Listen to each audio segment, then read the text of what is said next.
Hello, and welcome to the Weekly Scroll podcast brought to you by the Adventure Archive. My name is Ryan. And I'm a cosmic horror from beyond your fragile mortal understanding. And with us today, we have a couple of special guests here. We got Goblin Archives and Josh Demansky. How are you guys doing today? Good. Hello. Welcome. For those that might not know who you are and maybe listening and not see the flashing logos next to me, what might people know you guys for? Okay, so outside of the stuff I did for Liminal Horror, which we'll touch on that in a second, mostly I do a lot of bits and bobs here, little small adventures. I like to call myself an award-winning adventure writer because it's technically true, but it's very minor. I did a couple of one-page dungeons for the one-page dungeon contest that got the Winner Circle Awards the last 2 years. And I wrote a 2-page dungeon for My Body as a Cage by John Battle, which won a indie game design award, I think it was. I don't remember that off the top of my head. Outside of that, I did a little bit with Fallen for Perplexing Ruins, a pamphlet adventure, and I wrote some of the Hillgrab supplement. And I say I did a little consultation on that, but I don't think that's credited. And what else? Folks also might know me for my work with the Afterthought Committee, primarily designing and writing level 0 funnels for Old School Essentials. Oh, shit, right there. Yeah, Tangled and Zen 2 Knots. And then I co-wrote and designed the Bureau for Liminal Horror. Oh, can't see that. There you go. Nice. And and GA, I think you might have a little something that we might talk about a little bit. What might people know you for? Yeah, so people mostly know me for writing Liminal Horror, which was a hack. It started as a hack for Cairn, which descends from Into the Odd. And then from there, I wrote The Mall, which is what if the thing were set in a 1990s mall. And then Josh and I wrote the Bureau together, and we're about to write The Bloom together. Well, not about to. We're deep in it. We're about to Zemo the Itch Fund it. And yeah, so I just do a lot to try to support the community around building Liminal Horror stuff. I think it's fun to see people make stuff for modern horror. It's not as big of a there's not as many adventures in the OSRE kind of scene for that, and I felt like there was definitely a need, and we're trying to fill that need. And it's funny because it makes so much sense because so much of OSR is you're going to die. Your character has a very high likelihood of dying. This is kind of terrifying, right? You go into combat, you might not live. So the realm of horror, the unfathomable really is not that far away, you know? Right. And so that's super cool. And it fits really well with a tabletop session. And then what we found, I know that on the book it says it's sort of cosmic horror, but as Josh and I have been working on it so much over this past year, because it's about a year since we started co-writing together and really digging really deep into what could this system be, we realize it's super adaptable to all these different subgenres. So that way you can make it be whatever flavor of horror that you want at your table. And then it's always fun to see your characters change and get maimed and just become weirder and weirder. And then at the end of the session, you laugh at who survived and who didn't, and who made the good choice and who made the bad choice. Yeah, I mean, seems awesome.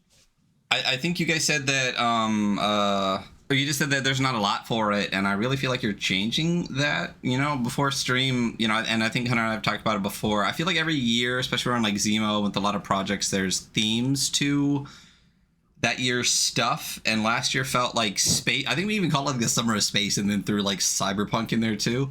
But this year feels like horror, and I feel like Liminal Horror is kind of the reason for that. There's a big push, and a lot of people are creating things for it.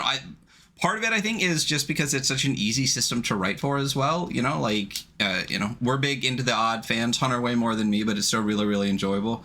And I think one of the things you just said also helps is that it's such a light rule system. You can really do anything you want with it. Horror, Mm-hmm.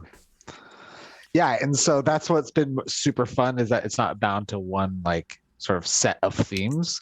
And then as Josh and I published The Mall, and then we wrote the Bureau, and they both dropped at the same time for the Exalted Funeral Fest funeral camp this summer.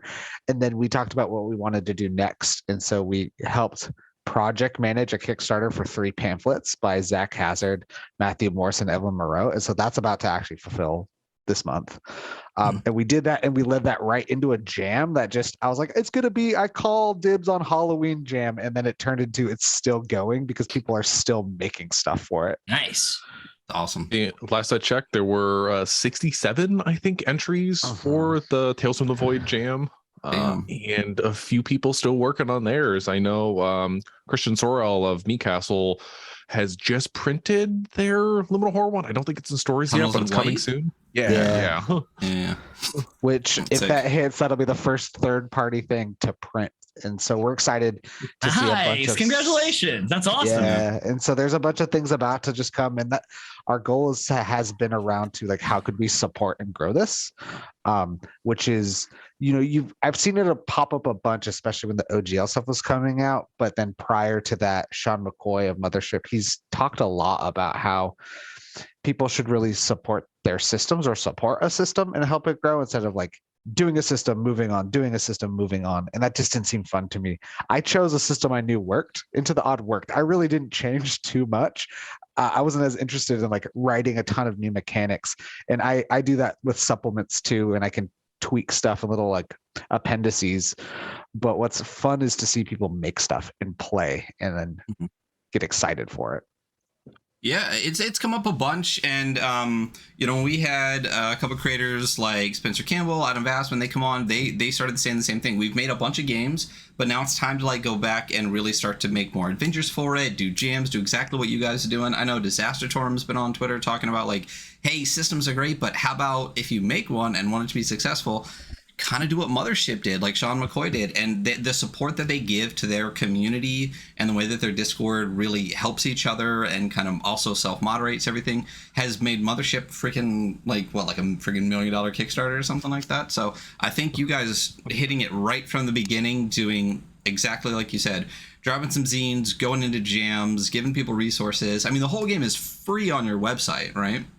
Yeah, no. So the whole core zine is free. I wanted to put that up because I did not want a barrier for entry. I don't think if you can't afford it, I would rather someone play my game than give me money. It's nice to get money, but I would much rather see people come to the table. I'm also was the GM that had to like know all the rules myself. And I was usually the only person who ever bought a book. But it's really nice for people to be able to reference it really easy. And so having it so you can pull it up on your phone is nice. Like Josh just ran a thing for this weekend or last weekend with a bunch of different Portland game designers, and he was running some Liminal Horror thing, and I've given away all my copies, so I only had my phone and I was pulling the rules up on my phone to reference. But the whole goal is like, I want access. I want people to be able to do it. I want people to be able to make stuff for it. Like Josh could speak a little more to it because Josh is much more active on it.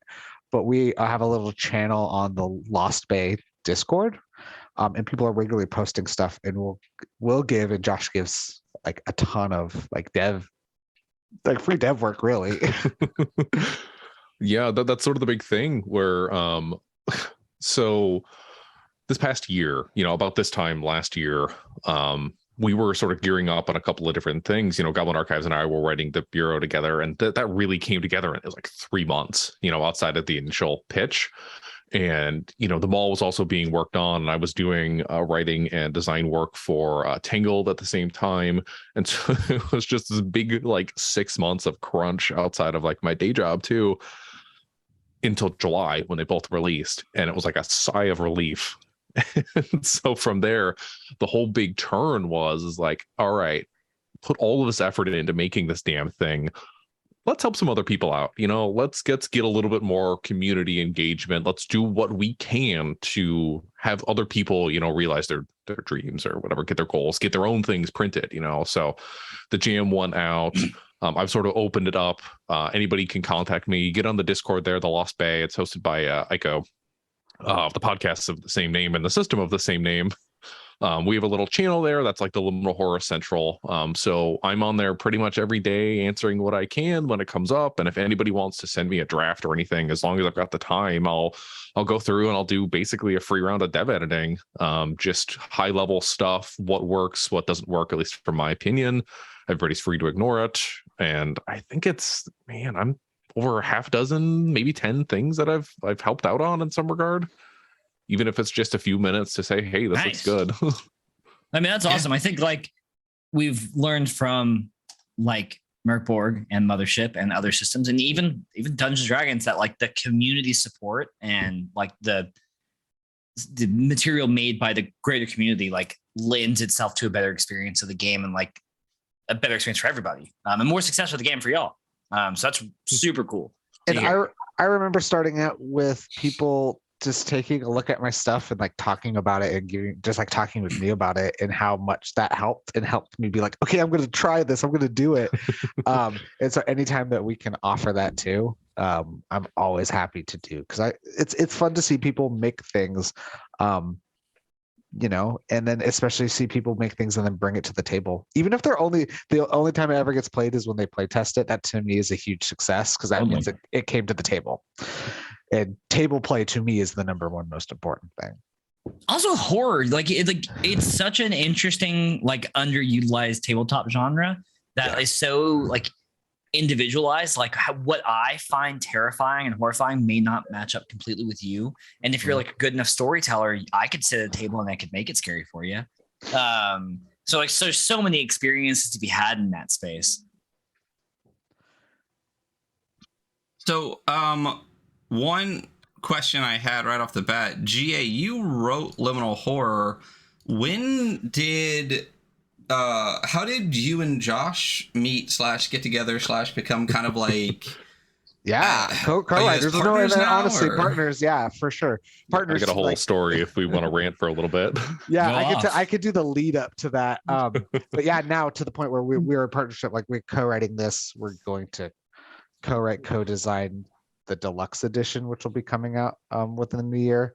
But I wrote it. Cross that question off. All right, we're getting one. Good to know. We can talk about that more. That'll be fun to talk about. But I wrote. Oh, is it not me? Oh. Okay. He wrote the suspense, and there we go. Here we go. Hey, what up? There we go. All right. So you wrote.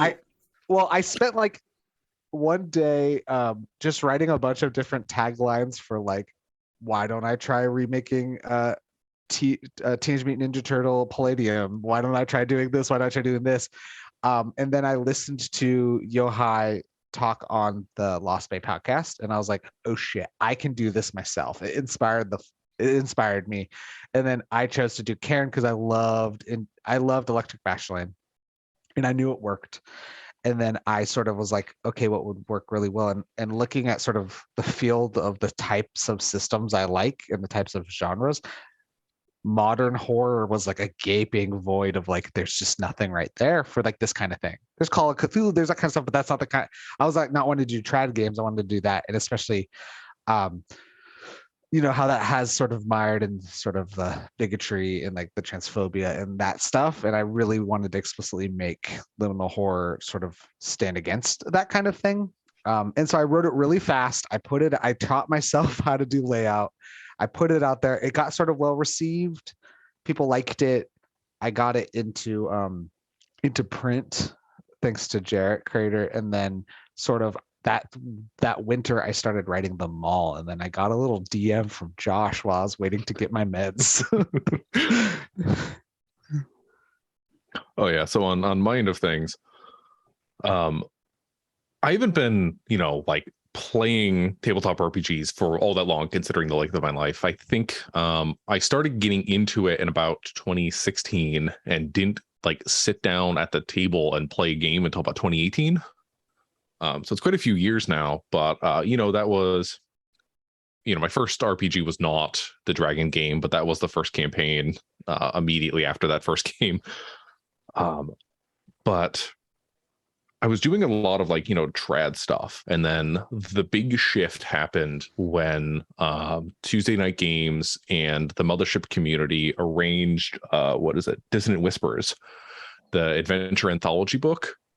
And that is about 60 different 2-page adventures. About a third of them are from Mothership. And that was when I was really starting to get into the OSR. And so that book introduced me to Troika, to Electric Bastion Land, I think to Merkborg as well, because I'm pretty sure I was only, messing with Mothership at that point. And so I just kind of spiraled down into that. But it also pairs up with I like to joke around about it saying a game that changed my life, but Control from Remedy Entertainment came out in 2019.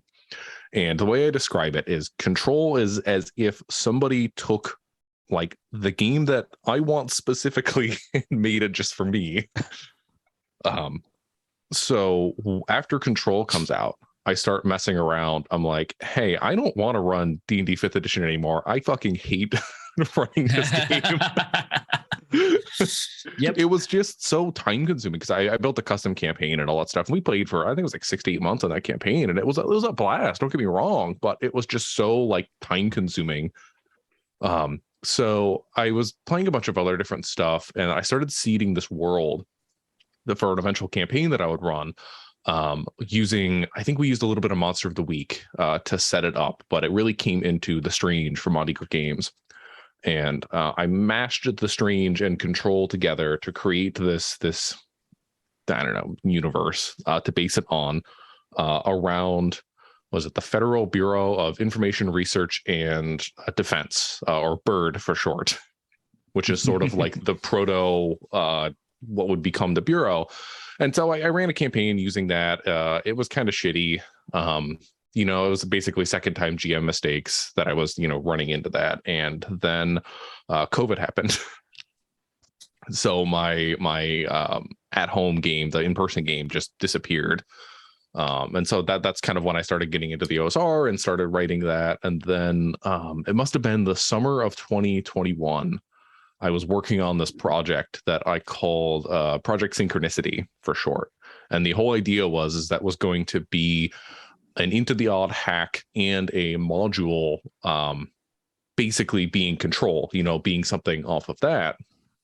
And it just wasn't working. It was I wasn't going to be able to fit everything I wanted in the system and everything I wanted in the adventure into, like, I think 60 pages is the max I could do for a zine. And then I ended up helping out with Zen 2 Knots and sort of forgot it. But that fall, Goblin Archives releases this conversion for an adventure called Let Us In by Luca Rayek. I think I say his name. And I fucking love Luca's work. It's some of my favorite stuff in the industry. And so seeing, there's this hack for this adventure, I don't want to use the little native system it has in the little booklet because it's like a simple like D6 resolution thing. I'm a huge fan of Into the Odd at this point. And so I was like, I'll run this for Liminal Horror. And so it was like my Halloween game that year. And after that, I was like, it's all starting to click now. So I spent the rest of that late fall into winter writing the pitch document. And then, like Goblin Archive said, it was a simple, like, I think it was a Twitter DM or something like that. It was like, here's my pitch. I had basically written what would become the administration level at that point for a demo. And, from there, it's history. Yeah, no. So like I get this and I was just like, I don't have the time to do another module. I was in the middle of writing and doing layout and project managing them all. But then Josh's pitch, I was like, I can't not do this. I was like, I sort of have to. And then what I found was when we worked together, I really enjoyed having a co-writer. I really enjoyed where we sort of like talk to each other, sort of develop sort of the scope, and then we each take parts and then we're editing each other's parts and like back and forth, constantly being like, oh, look at this thing I just saw on Twitter. Oh, look at this thing I just watched. This should be here. And just that constant like low level feedback that you sometimes couldn't get from like posting online, but really this is directly like, what do you think about this, and getting an immediate response. Made the Bureau something like, we wrote that super quickly and it like fleshed out really well. We each took 2 levels and then did all the other parts like concurrently together.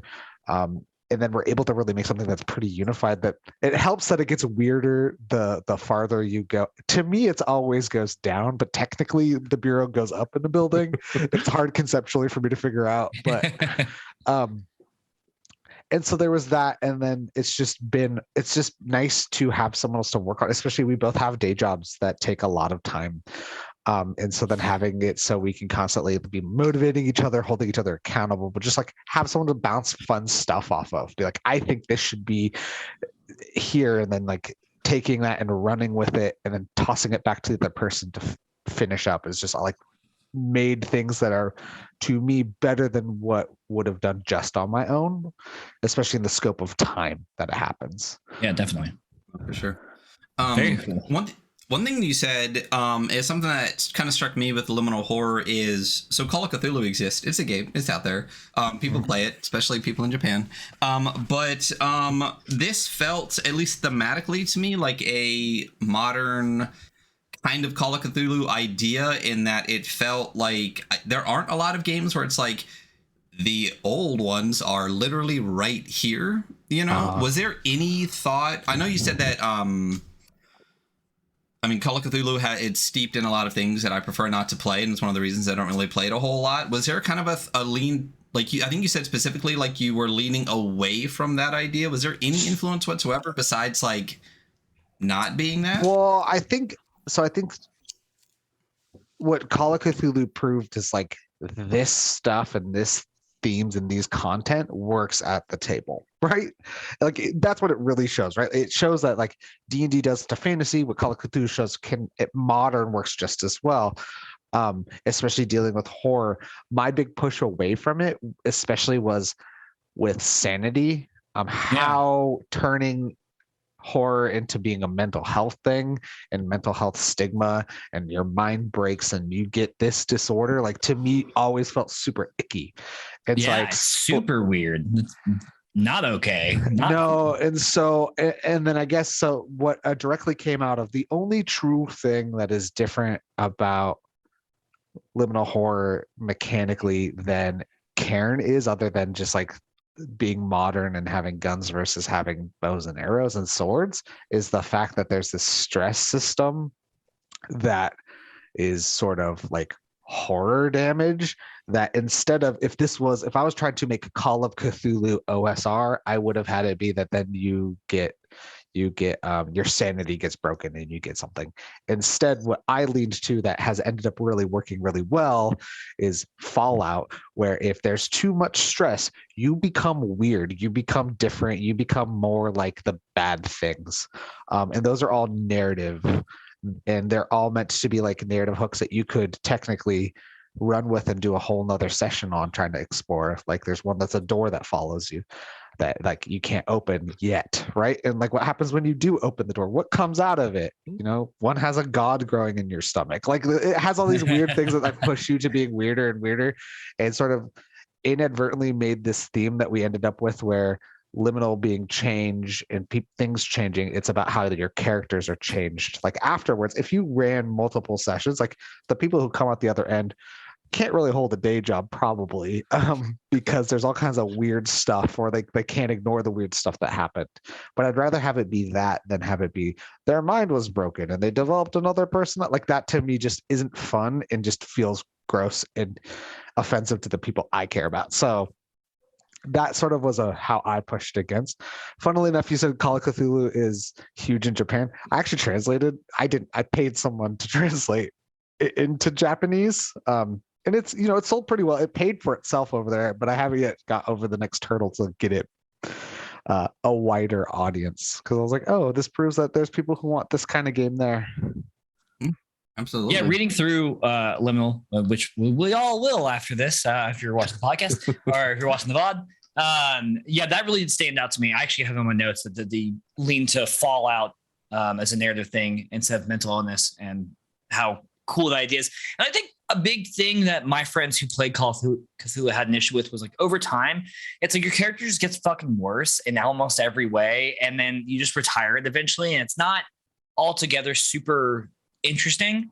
But with this one, like with Liminal Horror, it's like, oh, your character, like, yeah, you gain memories of a past life, and then you get magically corrupted, and there is like, even if eventually your character is a absolute bizarro weirdo, like there's a level of growth and like oddity that you get to like experience and like watch this character's growth. I thought that was really cool. Also, I gotta call out Josh. We've done like 60 something episodes, and in all that time, you're the only person other than me to ever even reference Monty Cook games. So shout out, thanks for being the other person. Yeah, I'm technically part of the Monty Cook Games asset team, which all that really means is that I run games at cons for them. But that's their systems have a special place in my heart, even if I do write a lot of Cypher system is a special place in my heart for sure. So it's out there. So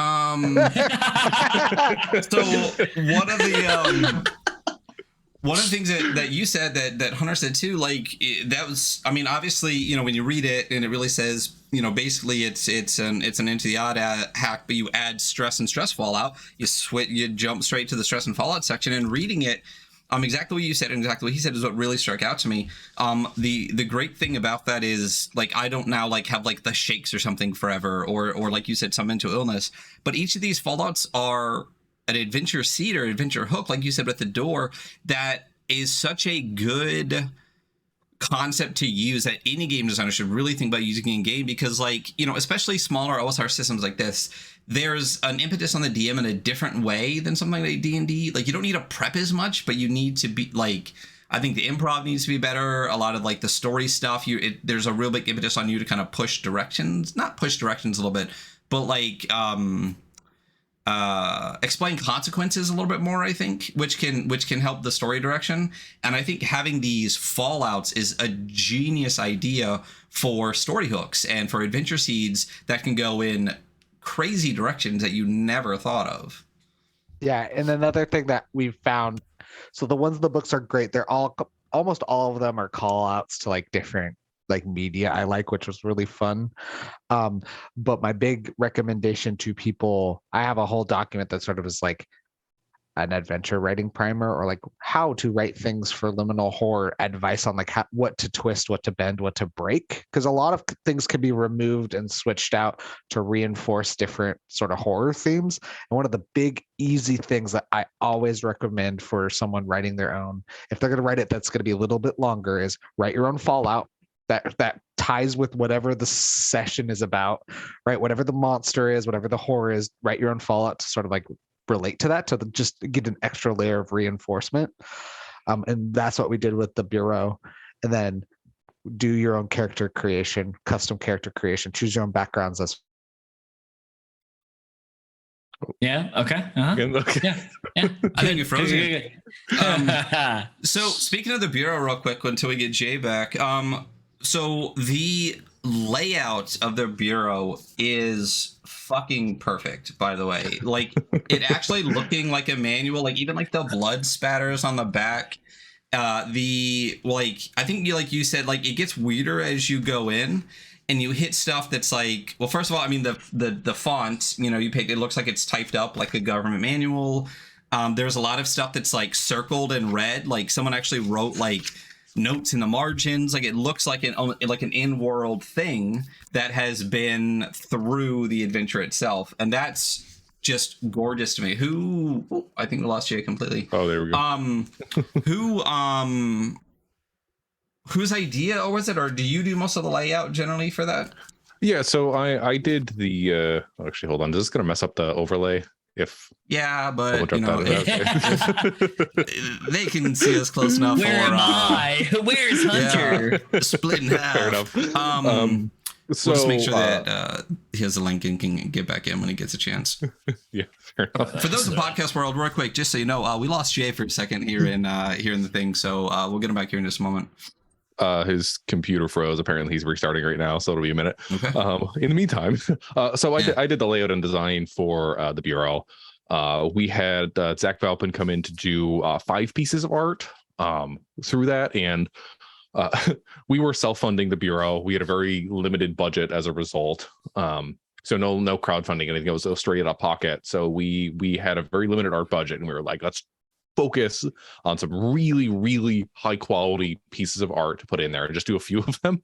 And so I think it worked out well. But for the layout and design, there's a couple of things. So first, I've talked about how Control changed my life. It's the second best. It's one of the best games I've ever played. So I fucking love it so much. So the next thing was when I actually started paying attention to Mothership is when they launched the Gradient Descent Kickstarter. I had Mothership, I had the PDFs at that point, and when I saw the Kickstarter go up, I'm like, oh, this is like the official people. I'm just gonna back this because this is fun. And so Gradient Descent comes out, and Gradient Descent is another one of those things where it's like, this was made for me. It's so fucking good. But Sean McCoy is one of the best layout and design artists out there in the scene, like hands down. And so when I read Gradient Descent, it was like something clicked in my brain. It was like the first time I had really seen diagram dungeons. It's a mega dungeon at 60 pages, and it's just fucking cool. So I was like, we talked about how the Bureau is Control and Gradient Descent beats each other. So that's sort of the basis to start with. How we do, each level gets about a spread or two spreads, depending on how thorough we wanted to go into it. But so I wanted to do like the diagram style maps for it, because I don't really care about specific spaces. Liminal Horror doesn't really care about like, I have 35 feet of movement and my enemy can move 40. It's whatever. We do abstractions when it comes to like range and whatnot. If it reasonably makes sense, it makes sense. So we didn't need anything to be super specific. So I was like, all right, I like that style. So on top of that, as a kid, we had a bunch of my grandfather's World War II like field manuals. And there were all these like survival things that they gave to the soldiers to kind of like, I don't even know what it was, to be honest, but to learn the basics. Maybe it was at boot camp, I don't know. But we had these laying around, and I just had this like vivid imagery of these little manuals, when I was like 5 or 6 years old, seeing them. So I came back, I started finding some of them online, and it's like the cover of the Bureau is intentionally designed to imitate those manuals. And so that sort of spurred the idea. I was like, okay, we want to do tight Gradient Descent style layout. I wanted to do the cover like one of the old manuals. Let's just fucking go all in. This is in theory something that a new employee is handed. Okay, here's the Bureau. Here's a little introductory thing. We go in and out of character throughout it because it didn't make sense to stay completely in character. But and then just kind of go a little bit funky.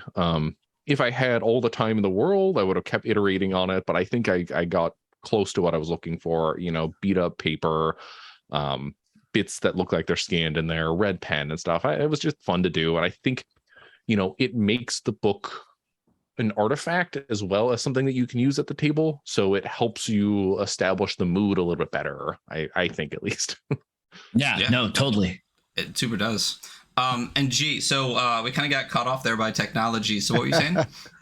Oh, so I was just saying, I was just talking about how my biggest recommendation to people is to do custom character creation and custom fallouts, which we did for the Bureau, which I did for the Mall, which we're doing for the Bloom. It just helps make it it makes the things that are complex about the system, or that can be complex about the system, serve whatever theme you're wanting it to. Because I'm like, if you're going to use pages, like, yes, I love the core rule book and it works great for at the table, but like if you're really aiming to have a reinforced theme of a module, having some of those things just give you like story hooks, give people, like, you only have like 1 or 2 lines about your character, and it gives you something to hold on to and lean into as you go into play.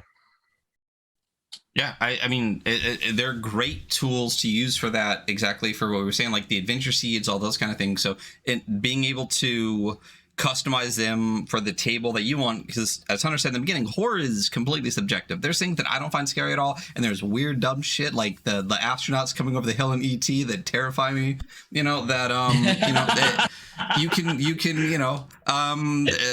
make specific to your table. So well, a fantastic, oddly specific, like, not anymore, but as a kid, there were 2 things, and it was the weird scene where the girl's like stabbing herself with the cross in The Exorcist, and then that scene of like the astronauts like slow walking over the hill. Not astronauts, but I mean they were in like the suits to come find and get ET. Suits, yeah. Oh my god, it just Oh, the destroyed music hit. One thing you said about the bureau though is Zach Hazard. How did you guys get Zach Hazard to come on and do so much of the art, and it's kind of come like, are they the semi-official artist for Liminal Horror at this point? Yeah. So Zach, so I wrote Into the Odd. Not into I didn't write Into the Odd. I wrote. Damn. I Nice. am Chris McDowell. Actually, that's who I Yeah. am. That's my real name. No, I wrote Liminal Horror, and it was just a PDF, and I barely I got the design layout stuff, but I hadn't ever done any sort of like visual graphic design, and Zach's stuff had just been popping up on my Twitter. I hadn't really done any ttrpg stuffs yet. And I brought it up like 4 times while sitting on the couch watching Real Housewives with my wife. And my wife was finally like, just reach out and get them to do some art for you. And I was like, okay, fine. And so I messaged being like, hey, would you be interested, like ttrpg doing this kind of stuff? And Zach did the cover for Liminal Horror. And at that point, when Zach gave me the sketches and showed me the cover, I was like, this is the aesthetic. This is it. This is the thing. This is the thing that complements the system for me. Like I have it framed on my wall right here. Like it just worked so well. And so from that point on, I sort of had that feeling, and I really enjoyed like working with Zach. I was like, Zach is going to work on everything that I do. And so Nice. I knew that Zach was going to do the cover for the mall. Yeah. At that point, And I love the nod to the original cover that he put on like the mall cover. So the original cover has like the eyes and like the hands and stuff reaching, and in the mall there's this like little section in the back that's got like the same kind of thing like coming out. It's so good. it's Zach is phenomenal and does things on like no one else is doing a thing like Zach does. And so I knew that, and by that time for the mall, I had started running Gradient Descent for Zach and Trevor Henderson, and then Adam, and we had like a little Sunday group, and so I was able to run like the mall for Zach before Zach did the art for it, which was a lot of fun. And then when Josh came on and was like, hey, the bureau, and he's like, do you want to have Zach do it? I knew my answer was immediately a yes. And so we had our pitch document, we had our art document for Zach, and Zach took the art document and delivered so well for the internal art for the bureau. Zach's also doing some internal art for the Bloom, and then Nice. will be, like I had mentioned earlier, the deluxe edition, and we'll be doing art throughout for that. So yes, is sort of the official artist for like the official Liminal Horror stuff. So deluxe edition. Yeah. Okay. So deluxe edition. I sort of always knew that so there was like that first step, getting the first book in print in my hands, running it for the table for the first time, seeing it in my game store was a huge major moment that definitely made me teared up, and I took a bunch of pictures with it. Hell yeah. I was like, this is amazing. I've made it, Mom. I did it. I did send pictures to my I mom. made it, Mom. I did send pictures to my mom and dad. I was like, look at me. I'm in a bookstore. And then I, figured out sort of like, I feel like a hardcover. I was like hardcover or box set. And then Vaults of Arn came out. And I don't know if you've all seen the deluxe edition of Vaults of Arn. It is perfect. And I was like, okay, this is definitely a way to do how do you collect things while maintaining and honoring what came before and adding to it. So the concept for the deluxe edition for Liminal Horror is new layout, art throughout, so not just like the public domain art that I edited and put in myself, which works well in the core zine, but I also wanted it to be for anyone who has the zine that works for your table still, so that the core rules aren't changing. But I've been, over this past year, after Josh and I published the bureau and the mall, I've been writing these appendices, which are modular rules that you could add to your table.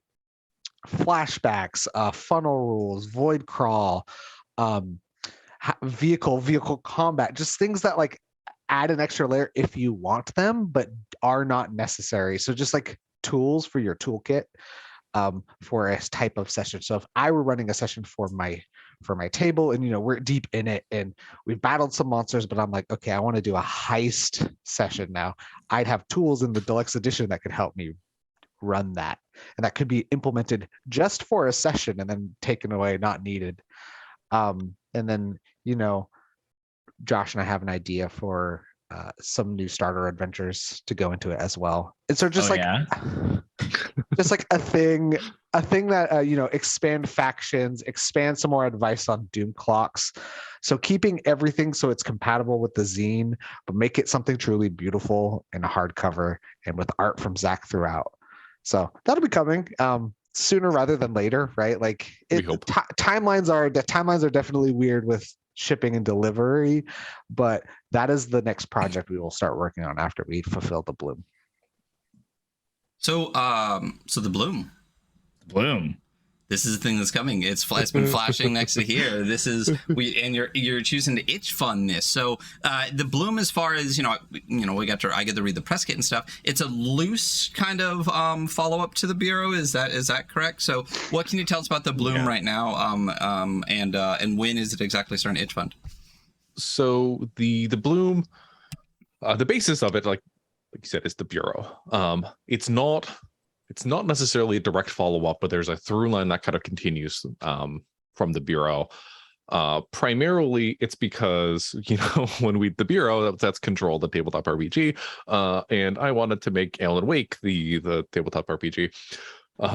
So in the Bureau, there are a couple of references to the Coldwater Lake incident. We don't really talk about what that is, and I don't think I ever will, at least officially. So the incident is in the background. It's probably something the GM only knows, whoever's picking up the module. And it's not super critical. Like I said, we just sprinkled it throughout. So for the bloom, we're going to Coldwater. Now, this isn't, like I said, I don't want to really say what the Coldwater Lake incident is, because it doesn't really matter in the end, outside of what's already said in the Bureau. So we're going to go to Coldwater about a year after that incident. So something happened. It was a little weird. And so Coldwater is this small community, this sort of backwater community that we're loosely saying is in southern Washington state. But the idea is that you can plop and place it anywhere you want. And it's just, a small insular community that suffered tragedy about a year ago. And nobody wants to talk about it in the town either, because most people don't really know what happened. And most people kind of don't want to shatter their image of the perfect little town. So you go to Coldwater about a year after that happens. Something else is happening there. It may or may not be related to the incident from a year beyond. Again, that's kind of up in the air, and for the players and the GM to kind of figure out if they so choose. But Coldwater is in trouble. There's this event happening, and I don't want to spoil too much of it. But the idea is that you're going to this town. There's a bunch of NPCs there. The NPCs are kind of insufferable, and all this bad shit happens over the course of about a week. And so you're investigating. There's a big inciting incident that kind of like what we think is the default to kind of spur on play. So you're investigating, you're running around to all these locations, and everything's just getting worse and worse over the course of about a week. And so you get to the point where you're kind of stuck in Coldwater with these people that you're probably going to hate. And you have to decide, are we going to save them? Or are we just going to get the hell out of here? Is this too much? So, and you are members of the Bureau going to do that, right? No. The Bureau is bad. Fuck the Bureau. They're bad people. Okay. They're in this. Right. They're also bad. Gotcha. The Bureau definitely will. There's some maybe somewhere in the module, but the Bureau itself as a government organization is, especially with like having lots of power, is just not a good thing. And so your characters who are in that town for different reasons, we have different backgrounds that are a lot of fun. One of my favorites is the what is it, the golden years, where you're retiring to Coldwater and you're just settling down. You're just sort of thrown into it, which to me is always my most favorite liminal horror things that I've ever run. Almost always involve someone being a store clerk, so they have like no impetus other than just to survive. but yeah, so it's fun as we sort of get trapped in this space, get to explore a sort of sprawling outdoor landscape, right? So we have a bunch of different locations in a way that you can explore the forest, which is actually pretty hard to navigate, which is a way that we are starting to. That will be something that's in the deluxe edition too. There's like a procedure for how you explore those kind of spaces. And then modeling a lot, very heavily inspired by Desert Moon of Karth, that mothership module, and the way it lays out information in a town, and then like here's a page that has an NPC and a location and that. So like as a really great means of sort of doing data things while also having some found images. Again, doing this like book as artifact. Which is pretty cool. We've gotten some stuff back from Josh Clark, who did Orbital Blues, is doing the NPCs. And then Zach is going to do some of the monsters. And then Josh is continually impressing with the level of design that can do. A map is sitting right in my Discord right now for the map of Coldwater, which is like fantastic. Nice. Yeah, so like the bureau is, a bureau agency thing that they hand out to employees in theory. So the bloom is going to be as if a conspiracy theorist was writing in their notebook, and you find that notebook. Dope. And I have a headcanon for who that is. Oh no. So and maybe it's not all conspiracy theories. Is that what? Okay. Like clearly it's not. That's awesome. It's all true. It's like what if I've been using a tagline because there is some but it is definitely everything. I live in the Pacific Northwest, so like sort of by default everything has been being set here. I actually have a giant map of the Pacific Northwest that has all of these modules and then a few of the third-party modules plotted out and how they connect, which is pretty fun. Yeah. This is just an aside thing though, but every time I try to schedule these like interviews and stuff, it's like I don't understand why 90% of the people live on the East Coast, but I'm West Coast, I'm Pacific. And as soon as I was talking to Josh about setting up the interview, I was like, by the way, what's your time zone? And he was like PST. I was like, oh my god, finally we have one on the West Coast. Always I get asked for things and I'm like, oh man, what East Coast time? Yeah. And that makes it hard with a 9 to 5 too. And like, oh man. So Central. I'm still in Texas. You just get to be the middle of everything, buddy. Listen, hey, in like 8 months, I'll also be in the Pacific Northwest. So, Oh heck yeah. I love it up here. I never left. And now I'm writing stuff about it. I'm writing about how horrible it is, but don't trust any of the writing. It's a great place. Oh no, I'm moving because I was inspired by Twilight. So Forks is a real place. He started using is it actually a real place? Forks is a real place, and it might have a call out in the deluxe edition. So don't even worry about it. I am looking forward to it. So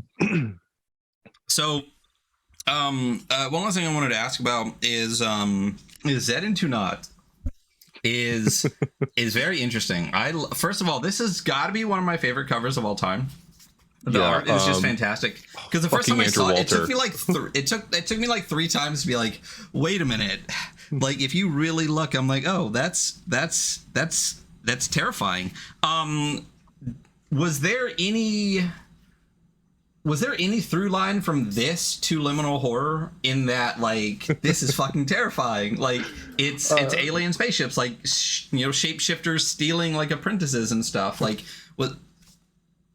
Yeah, so Zed into Nauts is the first zine I ever worked on. And it's funny you have a first edition print though, because there's a texture on the front that we cut for the second edition because it was a pain in the ass. So I can always tell who's got the original one. It's 400 copies of those exist. So Zed into Nauts was interesting. Like I said, I my bread and butter is pamphlets, 1-page dungeons, stuff like that, like little small things. And I wrote a adventure for a little system called Castaway that was originally released. It's Riley Coyote. I think it's how you actually say their last name. I'm pretty sure I pronounce it wrong every time. They wrote that for Zine Quest a couple of years ago. I thought it was a neat little system. There was a game jam. I wrote a pamphlet for it. Riley and I started chatting after that. And Riley kind of propositioned this idea on Twitter. What if we brought a level 0 funnel to Old School Essentials? Because, it's DCC. I don't think they technically created the funnel. It's a little murky who's responsible for it, but DCC is like the people who popularized it by any means. And Ian Newsom had done a funnel for Mothership, and that sort of like unlocked my brain. I was like, oh, this works and other things. So Riley had thrown out the idea, and I had just been running funnels. I was waiting for the drain to fulfill, I think, at that point. And I was like, hey, this is a cool idea. And so we kind of linked up. I wrote a lot of the initial mechanics. Riley did a lot of the initial draft of the adventure, and I came in and I'd like to say I clarified it, or at least made it better in that regard. Tangled was a little bit the other way around, where I wrote most of the initial draft, and Riley came in and made it way better. But yeah, then we got Andrew Walter to do the art. I don't think it's advertised, but those 2 funnels were funded by Exalted Funeral. So we had a lot more like capital to throw around because they gave us a budget. And so it's like we got Andrew Walter to do the art for Zed and Two Knots, and a couple of different artists to do art for Tangled. And it was one of those things where we had met with Jarrett Crater to talk about Zed and Two Knots because Jarrett's a DCC fan. And I was just like, pie in the sky, I'd love to have Andrew Walter as the artist. And he's like, done, I'll call him. I'm like, what the fuck? Okay, Jesus. And so, yeah, and I think Andrew hand paints all those too, and it's just fucking phenomenal. But the big thing though is like, I don't actually play a lot of fantasy. I ran the Dragon game. I've done a little bit here and there. I like trophy, like that dark fantasy, dark forest fantasy stuff. That's like my shit. But like bog standard fantasy, no. So if I'm ever going to do something fantasy, it's going to be a weird like sci-fi twist or some environmental twist. So, Zed and Two Knots is alien invasion. They're coming to steal you, and you got to fight through their spaceship. Tangled was there's a dungeon that has been overtaken by a growth of plant mass that's responding to some ecological thing that's happening. So it's not just a bog standard dungeon. There's something weird going on there. But so I don't know. I'm never going to write like a standard fantasy thing, whatever you want to call basic Western fantasy. There's always going to be some kind of twist if I'm doing that at all. Gotcha. But that sort of leads into Liminal Horror then from there. Liminal Horror, the Bureau, the Bloom coming. Did we say when the Bloom is actually coming? And I think it's being itch funded as opposed to like Kickstarter or something like that. So when is the project actually coming up? So I was like, Josh, let me do it today, but we're waiting. February 1st is when I'm doing it. I got really impatient, but we're gonna wait. So we'll launch at the time for Zine Month. I itch funded for the mall, and I really enjoyed it. I thought that the way it's sort of participating in dev, me showing all of our work as we sort of like put things out as like here's part of the manuscript, here's completed, here's it back with the edits. I thought that process was a lot of fun for people to see. The framing for it is really what we are doing is recouping our investment cost in it and making it so we can get some bigger people, but it is happening regardless. And that's been the great way to go into it. Also, we are itch funding for the digital edition. There will be a print run eventually, but we're not getting mired in that with this. This is really like, help us make this in this timeline with these people and help us pay for it. It's $1,200, which is high, but not, I think, unreasonable for the itch funding, and that would really help offset for us and help us really get some of this stuff going really quickly for the Bloom, which is turning out to be really cool, and I think something that is really going to scratch an itch. It's so distinctly different than the mall and the Bureau, and it's a nice way for all 3 of them to provide 3 very different play experiences. That's awesome. So specifically what you said was this is for the digital edition. Mm-hmm. And itch funding is cool because you get the money regardless, so you can put that towards things. Are you planning to itch fund like a print run later, or are you going to use like crowdfunder, Kickstarter, or potentially something else? No, we're going to just get it straight published. So that will just be, people will just buy it. It'll be there. There will be no like to fulfill. We'll like let people know, hey, it will be dropping at this time. And then that's when that will happen, which will be cool. Awesome. that way it's not all tied up in that. And when people are paying for this right now, they're seeing the product, they're seeing it grow, and then they get something at the very end. With itch funding too, I've put everything on the Goblin Archives store on sale. You can get all of the content for a good price. You can just get some of it. We'll even you can just throw extra bucks to it. But really what it's doing is this is helping us pay our artists and our editors. Yeah. Yeah, So and where we're hoping is- to fulfill Q2, I think, this year. So Okay. not too far in the distant future.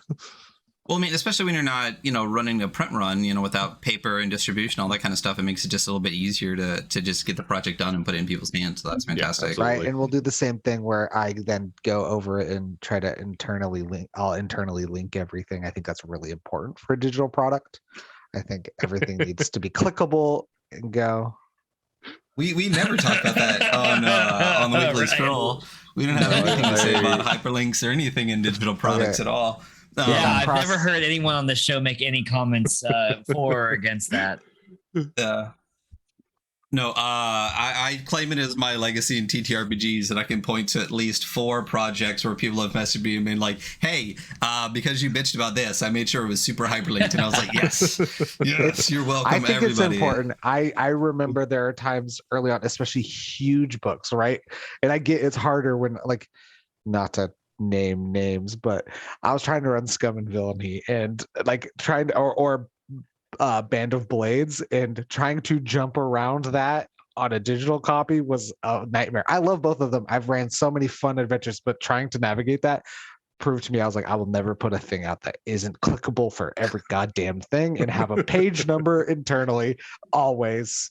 Yeah. So Oh, so good. I mean, it's 2023, we're living in a digital world. A lot of people don't like reading digitally, but sometimes that's what we have, that's what we have to use, so, and PDFs are cheaper, the world is more expensive every day. So it's really nice to have that. And it's really great to have it be navigable. So thank you so much for that. It's something I noticed in the rest of the stuff. So it's really good to see.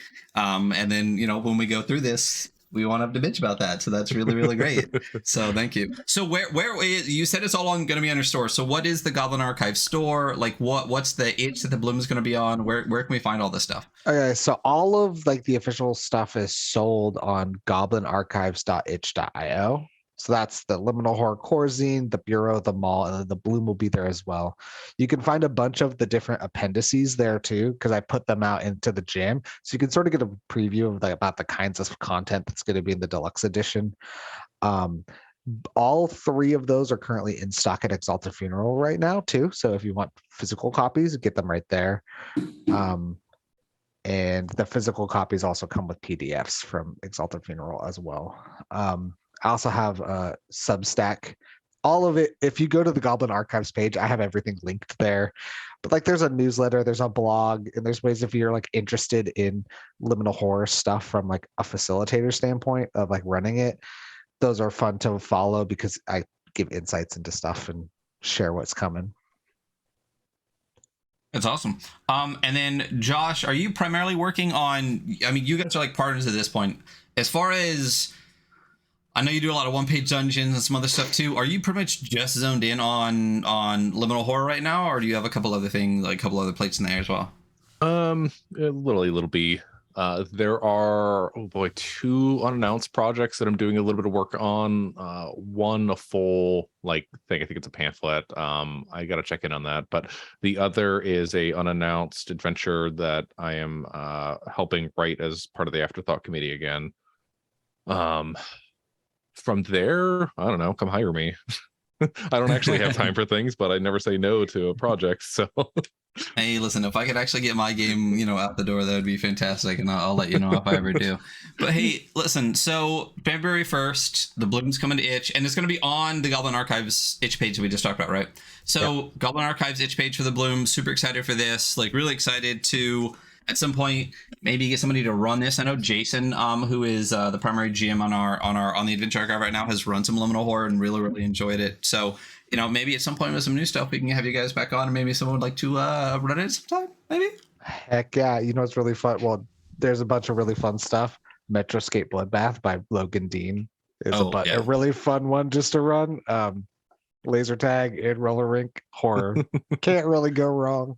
Yeah, those are all. That's a hugely winning combination. Oh, yeah. I only say that because I read it and it was just so memorable. Yeah, and I know it's in the Fear bundle from Eco coming out, and as is the PDF or it's just a PDF for Liminal Horror in that bundle too, right? So I met with Eco. Eco's like, hey, I want to do a Fear bundle, and then I sort of got to pitch who I thought should be in it. So a lot of it is Liminal Horror, and I'd say about half of it is explicitly Liminal Horror, and then the other half could easily be Liminal Horror because it's just such an open system. So Josh has the Vanished that they reworked into a large sort of A5, A3 folded into A5, like a poster adventure. I put I made a Mouse Ritter style Liminal Horror inventory card system, and so that'll be in it too. So like you have character sheets and you can cut out the weapons and put them on your character sheets and stuff like that. There's going to be, like I said, Metroscape Bloodbath will be in there. It Adapts to Your Breathing, which is a 2-person one, which is sort of like an It Follows You kind of thing by Pierre. And then what I'm excited for, that I'm so excited is coming to print, is called Liminal Colossus, which is like Liminal Horror after the Kaiju has won. So Shin Godzilla destroys my city. What do I do now if I was a Liminal Horror investigator? So a bunch of cool stuff. That also drops, I think, either tomorrow or February 1st. So I'll be putting out huge blasts for both the itch funding and that, because you won't want to miss it at all. No, yeah, it's pre-orders live on the 31st. So yeah, we'll actually bring up the page for that when we kick into the read through of Liminal Horror. But listen, guys, it has been absolutely fantastic talking to you. Yeah, thanks for coming on. 100% serious. Like, we should definitely touch base again, and if one of you guys wants to come on and run a little bit of Liminal Horror, we would absolutely say yes to that. So I market myself as an actual play host now, so if you need to hit me up, I got 2 or 3 things in the pipes that I can do in a moment's notice. So yeah, that's awesome. So again, seriously, thank you guys so much. Super excited for Liminal Horror. Really glad that it's popping off, and I hope to see more throughout the year. I'm really excited for the Void Gym and for the Zach Evelyn Kickstarter to fund and get those. So those are so cool. If you did not back the Kickstarter, you'll be able to get it right away too, because they're digital PDFs you can print as pamphlets. They are so good. We've done that. We've done like we have a Discord where we've been going back and forth on it. Each one is so uniquely Josh had the idea. He's like, we need to have what a Liminal Horror pamphlet could be, and we chose these 3 people, and they made it so amazingly, like, it's inspiring. It made me want to start a pamphlet, even though I don't have the time. Hell yeah. Yeah. So if you're listening, check out all of that stuff. Check out the itch page. Check out the Bloom coming. Again, we appreciate you guys coming on. If you are in chat, stick around. We'll BRB. And if you are listening on podcast, maybe we'll actually cut this episode this time, even though last time I said we were and we weren't going to do it. But if you're listening to this now, just check out next episode. And if not, you guys have a wonderful day, and we'll be back in just a moment. Hello and welcome to the Adventure Archive. This is the weekly scroll, and I today am apparently Hunter. Oh, and I'm Ryan. So perfect. I still didn't use my own name. So I'm an old god wearing small pants or whatever. I'm an old god wearing the skin of a child. There we go. There we go. Oh wait, no, there we are. Look at us. That's really us now. Hey, I'm a little off-centered there. Oh yeah, I mean, this has not moved. That means you have, but we're gonna jump to a different window anyway, so it's not a big deal. You're a little off-center in real life anyway. Yeah. So this window, you know what? Fuck this window. Yep, this window can wear the skin of a child. So anyway, this, if you are listening in podcast land, is the episode that immediately comes after our interview with Goblin Archives and Josh Demansky from Liminal Horror. Great chat, super excited for that game. Definitely want to have them on to run that at some point. And now we're gonna read through Liminal Horror, and sooner than later we'll figure out a way to rate these like we do with some of the bigger games, but not quite yet. We'll make a whole episode out of it. It'll be a whole thing. It'll be fun. So maybe with some of the things we'll figure it out. So prior to that, though, if you did listen to the interview, right at the end we did talk about the Fear bundle. So I'm gonna actually pull that up just real quick. We talked about it in depth before. I'm just gonna show you the intro page, and then we'll get right into the game review. So let's go to that right now.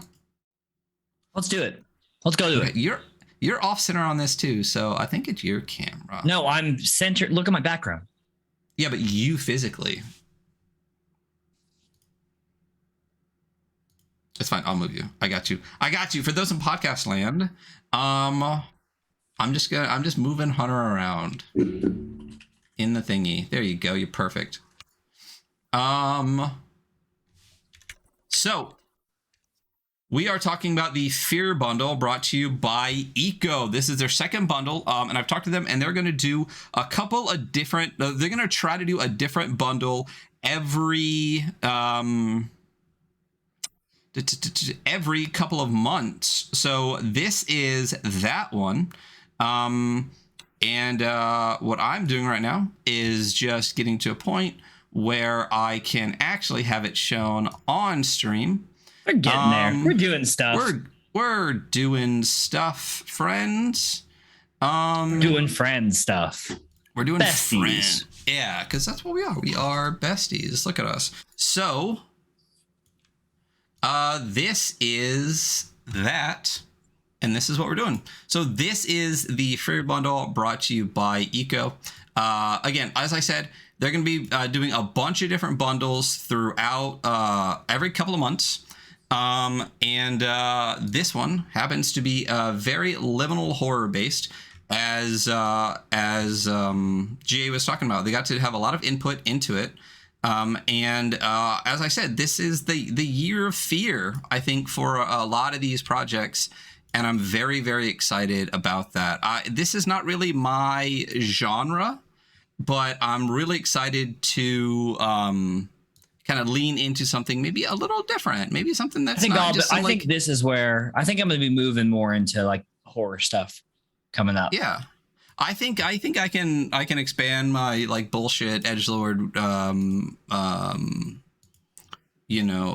ness for maybe something like this. That should be a good time.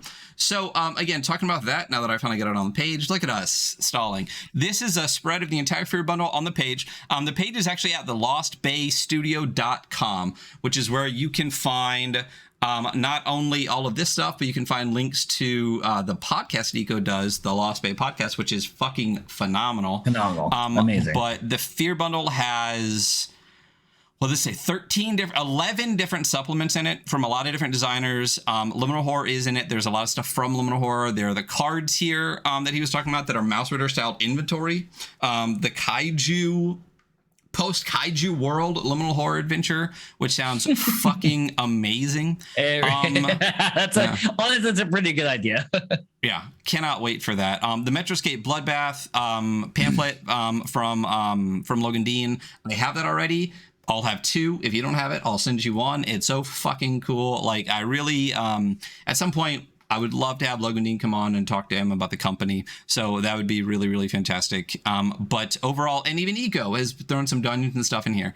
So it's really cool. Prepare to be scared in a fun way. This is the Fear bundle. Pre-orders are available January 31st. It's a collection of indie tabletop RPG supplements from some of the most creative indie RPG designers. 11 supplements packaged in a beautiful black folder. A little bit different than the silver bundles. And this is actually going to be the cover of the bundle, the actual, like, the crying eyes with like the Fear bundle logo. It's really, really fantastic. I'm excited to get that just as a physical thing. The bundle modular structure allows you to build your own gaming experience and play for weeks, both group and solo games, survive in a city ravaged by kaijus, run for your life in a zombie-infested world, fight your way out of corporate horror, get their suburban nightmare, and fight a much more horrific adventure. That's one of my favorite things about the bundles, and I talked to Eco about it a little bit, is that the way that they want to design the bundles is exactly that concept. It's that it's not it's designed in such a way that there are adventures to play and supplements to support the adventures to play in the game. So it's a whole, right. The bundle as a whole is designed to work together. It's not just a disparate, a bundle of things that aren't really linked. So that's a really, really great idea. And each bundle is going to be like that. So super excited for that. And I'm really curious what the next one's going to be. Did you say suburban horror? At one point, did I say? Yeah, get through a suburban nightmare. That's actually genuinely. I actually genuinely find that horrifying. Yeah. Oh yeah. The suburbs are awful. But Breathless is a great one too. It's a really, really great system as well. And I think the first time Breathless is going to print, I think that's one of the suburban horror ones. I think it's got a very kind of like Last of Us vibe to it.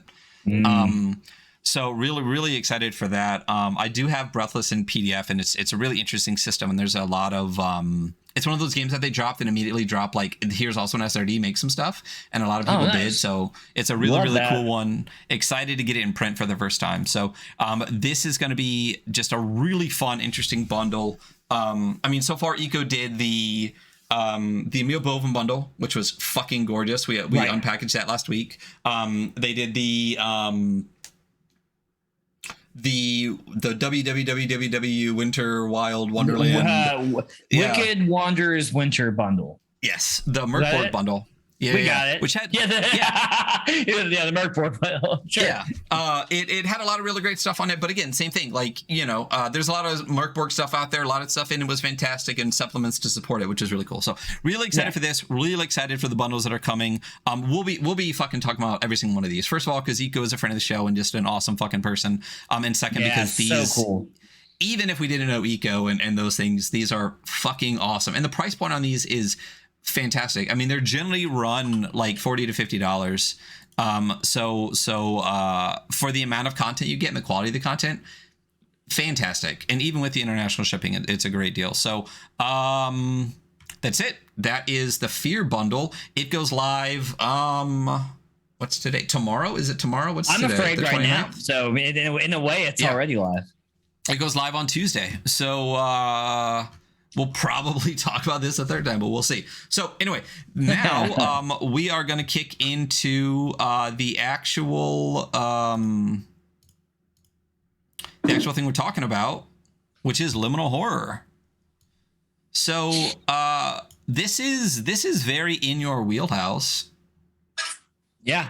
In what way? Just because it's into the odd? Because you are well marked by the odd. I am incredibly marked by the odd. I have my own marked by the odd fucking thing going on my table, and it's because it's the best system. It's because it's perfect. So I really enjoy it, and I completely understand why you enjoy it as much as you do. I think we talked about this before. 90% of it I think is fucking perfect. Basically, I am a fan of to hit rolls, though. I think that's the only thing where I'm like, it just depends on the kind of system. I have to hit rolls in mine. So but the thing too is, I take no issue with that. I mean, I played like a native into the odd game when it released, and like the combat was fast. But yeah, I have a hit rolls in mine. So. Well, that's what we've talked about before too, is that Into the Odd is not a combat game. So many of these games are combat games. So many games are like combat oriented, but Into the Odd, Liminal Horror, there's like one page for combat rules, and then you move on, as opposed to something like, the Dragon game, where 80% of the book is combat rules. 20%. It's a combat simulator. It's a combat game, exactly. So that is one thing that I do really like about it, and I think it's perfect for the style of games that it's used for. I just think that I think I'd lean away from those styles of games, but would also, in a small way, like not be like, oh fuck, I would never play that. I would play the shit out of that. I think Liminal Horror is a great one to use Into the Odd with as well, because of the style. A lot of the horrific things in it are gonna fucking kill you. So having more exploration, leaning more into those kind of aspects, and understanding that like you are super, super squishy, with hit protection is a really fantastic way to run it. So this is one of my favorite systems. It's just not my absolute favorite system, which I know for you, it's definitely way up there. It's way up there. But also, my fucking God, Zach Hazard, this cover Yeah, it's a really great cover. One of my favorite covers of all time. I love like a nice virgin cover, quote unquote, and it's really the fact that it just has like the little Liminal Horror tag up here and is mostly just this fucking stunning artwork. It's hard to be better looking than that. And as I said, I like the very minimal like title. It reminds me of The Dark. By DT. Yeah. Or it's just like, honestly, it takes a second to look at. I'm like, what is? I'm like, oh, The Dark. Yeah. I don't mind when things have more of like so like Zed and like this is kind of a standardish kind of book. Yeah. It's got a border, it's got a tag on the front. This I think also is mostly art through the bulk of it, and I think it's still one of my favorite covers. That Zed in 2 knots for you guys in podcast land, but this one is just beautiful. And as I said with the cover for the mall, I don't know if you've got a chance to read the mall. So, but they still have a little nod to the original cover on the mall too, where it's got the same. Right there. Also for podcast land, if you haven't seen the Liminal Horror cover, just Google it. But it looks like eyes. It almost gives me a little Full Metal Alchemist eyes kind of vibe. Yeah, it's fuck. Who is that? Which homunculus is that? It's I don't know. It's not Pride. It's no. Doesn't matter. But anyway, you think why I talk. So in the mall, there's a picture of this 90s mall all closed down, and in the back side of it, it's got the same kind of like eyes with like arms of darkness reaching out kind of vibe to it.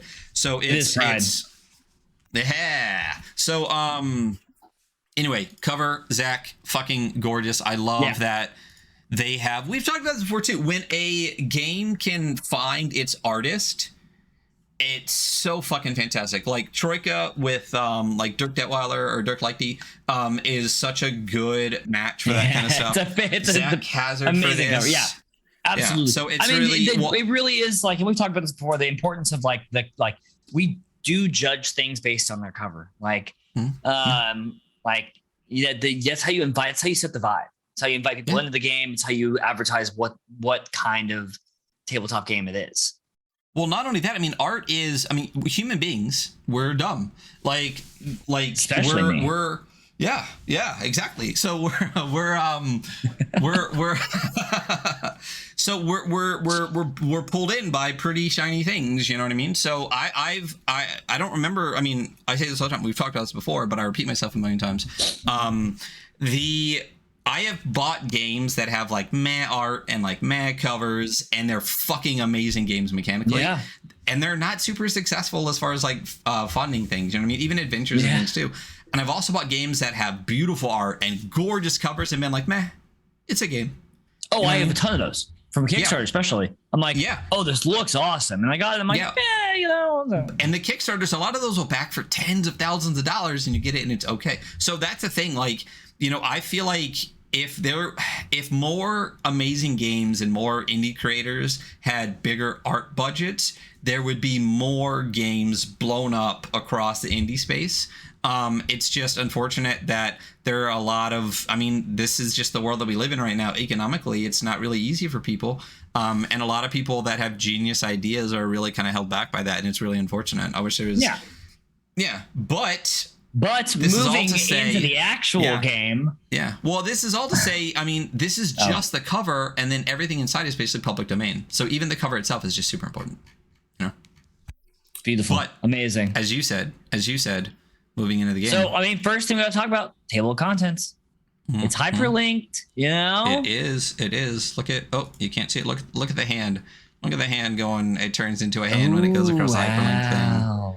And we've talked about this before too. It's really great when you reference a game in your zine, but it's also even better when you link it out of your zine into where you can find those things, which is really great. Very respectable. God, my heart grew 10 sizes that day when I heard Goblin Archive say it's so important to hyperlink stuff. I was like, yes. That was definitely a comment just for you. So so small zine, 35 pages. Let's be real. It's really at some point I would love to actually do what I've talked about multiple times, which is to make an OSR NSR family tree, because I feel like there are so many offshoots of Into the Odd, of Maze Rats, of Knave, and maybe even throw tunnel goons on there where you can see, especially Into the Odd, where you can go from Into the Odd to Cairn to Liminal Horror to like 10 Cairn, other things. Can go to Rune Cairn, Liminal Horror, fucking it's Rogueland. I mean, there's so many. I think Rogueland might be actually a Knave hack. But yeah, it's a good game. We've talked about this. So pretty short, 35 pages. We went through Into the Odd before. But we're gonna breeze through a lot of this stuff. This won't be super long, but when we get to the parts that are different, like Stress and Fallout, we'll read that a little bit more. So I think Stress and Fallout, and like once again, it really stood out to me. Like I think historically, culture makes light of mental illness or uses like they're like ooh, like, and it's just so fucking inappropriate, especially if you have anyone in your life that struggles with any type of mental health, or if you're a human with empathy at all. And so it's really great that they stripped that out and were like, no, it's just Fallout. Your character just gets fucking weird. I'm like, yes, that's what I want. So modern cosmic horror. This is a page that kicks it off. It does have a very I think the layout is very inspired by Cairn as well, unless I'm completely pulling that out of my ass. But like just the bars, like the same kind of font, two columns. But modern cosmic horror talks about facilitator and player. Facilitators are GMs. Your GM, your game master, and your player are your players. So yeah, there's people at the table that aren't you that are doing other stuff that you various are doing. Personalities. There is and this is kind of an intro to the intro to the intro. So it talks about player choice. Which is something you should lean into. You're not telling a story. You're not putting on a show. You're allowing the player's choice through a world, Stress and Fallout, which we're going to dig into a little bit deeper. Play deals with things of cosmic horror. This is represented mechanically by Stress and Fallout, which changes characters with the old powers. We'll get to that. There are no classes. We're classless here, all of us. Especially me. Yep. And self-deprecating as well. So we're also talking about some growth here. There's no leveling mechanic, which is interesting. I really like it because honestly, you're not gonna last that long even if you live. Well, it's a horror game. Yeah. I don't want a superpowered dude in my horror game. I want horror to overtake you in one way or another eventually. Well, it should be. I mean, anyone that writes a horror stuff for 5th edition, it's literally designed for them to be like golden gods. Like, it's not like I can do 67 damage per turn. I'm not really that horrified right now, There's the weird, which talks about it's being set in a modern city and you slowly learn the weird and dangerous things in the dark. There's the old powers, the old ones, the creepy liminal, stuff that can drive you mad just by appearing at it. Cthulhu-ish, not Call of Cthulhu, but the actual, old god. Don't know what you're talking about. Yeah, it's just some guy with he's got some like stuff going on. Oh, that guy written by a racist. Yeah, piece of shit. Yeah. Hey, listen. At least he's dead, so we can no longer profit from his racist bullshit. Fuck Harry Potter and turfs. The world is dangerous and death is also a possible consequence. So I love this line. Death comes for everyone, but some suffer a worse fate, which is really fantastic. And then there's a link to additional resources, which is the Goblin Archives GitHub page. Funny, because I didn't even realize that link was there. Like I knew there was a link there, but I didn't read it was a GitHub page. And I asked GA, I was like, do you have a GitHub page? And he was like, yeah. I'm like, oh. And I'm like, oh yeah, it's fucking on the first page. I just am a dumbass. But what's great about it is one thing he said, the core rules are always going to be free on it. And not only that, a lot of the other stuff that's available, like the bonus rules that he said he was writing for the deluxe edition, all over that page too. Like the funnel rules, the void walls, like all that stuff. Yeah. Really, really great. I love, and this is, listen, everyone everyone is super, if people want to write games to make money, that is 100% valid way to do it. I do really enjoy though creators like Yohagal and GA and stuff like that, where they make a game and say, yes, money would be great, but I would rather people just get the chance to play my game. Like if they want to buy and print, cool, thanks for the dough. But if you want the rules for it, here it is free online. And Yohagal said the same thing. A lot of games, a lot of tabletop games, especially ones we covered, I've had the occasion to get for free, and I still bought. I still have I have my own bookshelf in the other room. I like read through them. I'm like, yeah, I'm gonna get a physical. I want a physical copy of it. So Yeah. I mean, and even when we had some creators give us some stuff for like giveaways and even some other stuff, people like Alex T, LFOSR, they're like, oh, do you like, here's some sacrifice bundles. I'm like, dope, but also like, can I give you, like, I want to buy an extra one then, like, I want to, do this or that, even the Kickstarter stuff, where we're like, oh yeah, no, I already backed it at the highest level, and they're like, cool, and that, and that's great because, economically I'm able to do that. And for those that can't, it's really fucking awesome that we have creators out there that are like, listen, just play if you can, support in any way that you can, and even playing the game itself is supporting. So that's really fantastic to see, and I really like that the mindset with a lot of like indie games. I mean, it's also a mindset that's not going to dethrone the dungeon game, but they're doing a pretty good job of that themselves. Right, aren't they doing that themselves currently? Okay. Yeah. So, anyway. Hit me with those principles for facilitators. So a lot of this is logic that we kind of covered in any OSR, NSR things. Like I think a really great one, and it's one that I constantly fucking complain about. And if you've listened, you've heard me. Information should not be kept behind roles. Hey, listen, if you're doing a mystery and your players whiff, if you have it behind roll and they whiff, and they just can't find the information, it's like, well, it's gonna really throw a snag in playing. You should provide information readily. This is about critical thinking and clever play. Elicit questions from the player and give them direction. The weird and their mysteries should be layered, leading players ever downward into the unknown. And that, it kind of tracks for how this is supposed to work, right? Like as you get deeper, things get weirder. And even the bureau, it's like as you go, well, I guess it's up in the bureau. As you go, hit my mic. As you go up, like it starts to get fucking weird. Secrets, you should leverage these dark themes, dread, forbidden knowledge, and the fear of the unknown. I love forbidden knowledge, definitely my favorite thing. Provide information on the physical and tangible reality to the players, but keep the true nature of things beyond reach. I feel like for me, running this would be something that took me a couple times to get good at, because you have to like keep so many things layered and be so aware of how it's presented forward to your players. But like the deeper, go off. What do you say? Come on. No, I was listen. I took my Adderall. I'm not trying not to blur it in. So no. I was ready for your thoughts on that. Oh, okay, dope. I honestly think this is one of the reasons horror hasn't blown up as much, because it is fucking difficult to run. I think it's difficult to write. I think really good of all the genres out there. Honestly, I think in media, I think horror gets more critique than anything.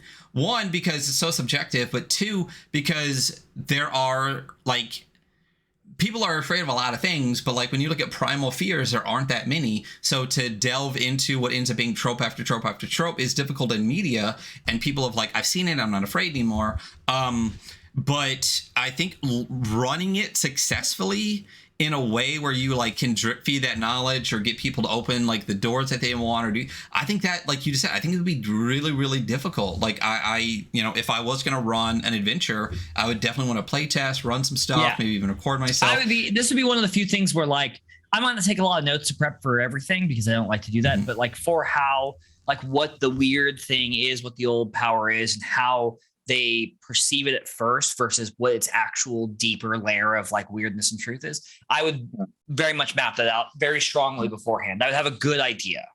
Well, I think also another thing with horror, especially running it, is you need a lot of player buy-in in multiple ways. Totally. Like one being, if you figure it out, but your player really hadn't figured it out, and it would be better as a group if as a group you figured it out, having a player know to just kind of like maybe keep it close to the vest for a little bit and like also help reveal as you go, because I would hate to have someone at my table and I'm trying to like jerk feed this information and they just go, oh, I got it, because us ADHDers, like we have, it's so easy for us to pull tropes because we're very like patterned people, like you can pick stuff out. So it would be really easy for someone to be like, I figured it out. Like I was just my wife. That's why I have a hard time with horror movies. He'll be like, I already know what's happening. So actually, with Kaylee anymore, with my wife anymore. Oh, sorry. I can see this game being a very good game for like a false Hydra game. Do you know what the false like the fucking? So the false Hydra is like a creature that was created for the dragon game, like, but not by wizards, right? It's like somebody custom, and it's essentially like a creature that lives in an area and eats people and like wipes people's memory of those people. And so towns just slowly start falling apart because people start disappearing, but no one remembers those people. So you'll have houses that are there, that have always been there, and people are like, oh, it's always been empty. It's like, well, no, that was the mayor's house. They just don't remember any of that because of False Hydra. That sounds sick. I'll send you, somebody has a really great example story on YouTube and it really inspired me. I'll send it to you later. But okay, moving forward, right through this. So secrets, slowly give investigators the opportunity to kind of pull threads, like give them the opportunity to unravel the narrative. The scale of what the PCs face is incomprehensible. True understanding is unattainable. Very, very popular theme in cosmic horror is outside of mortal perception. They can only perceive what really the finite human perception can take. Preparation, make the world alive. Be flexible with your preparation. I mean, it's OSR, NSR. It's very much a improvisational style of GMing. Hey, thanks, Melee Games. Give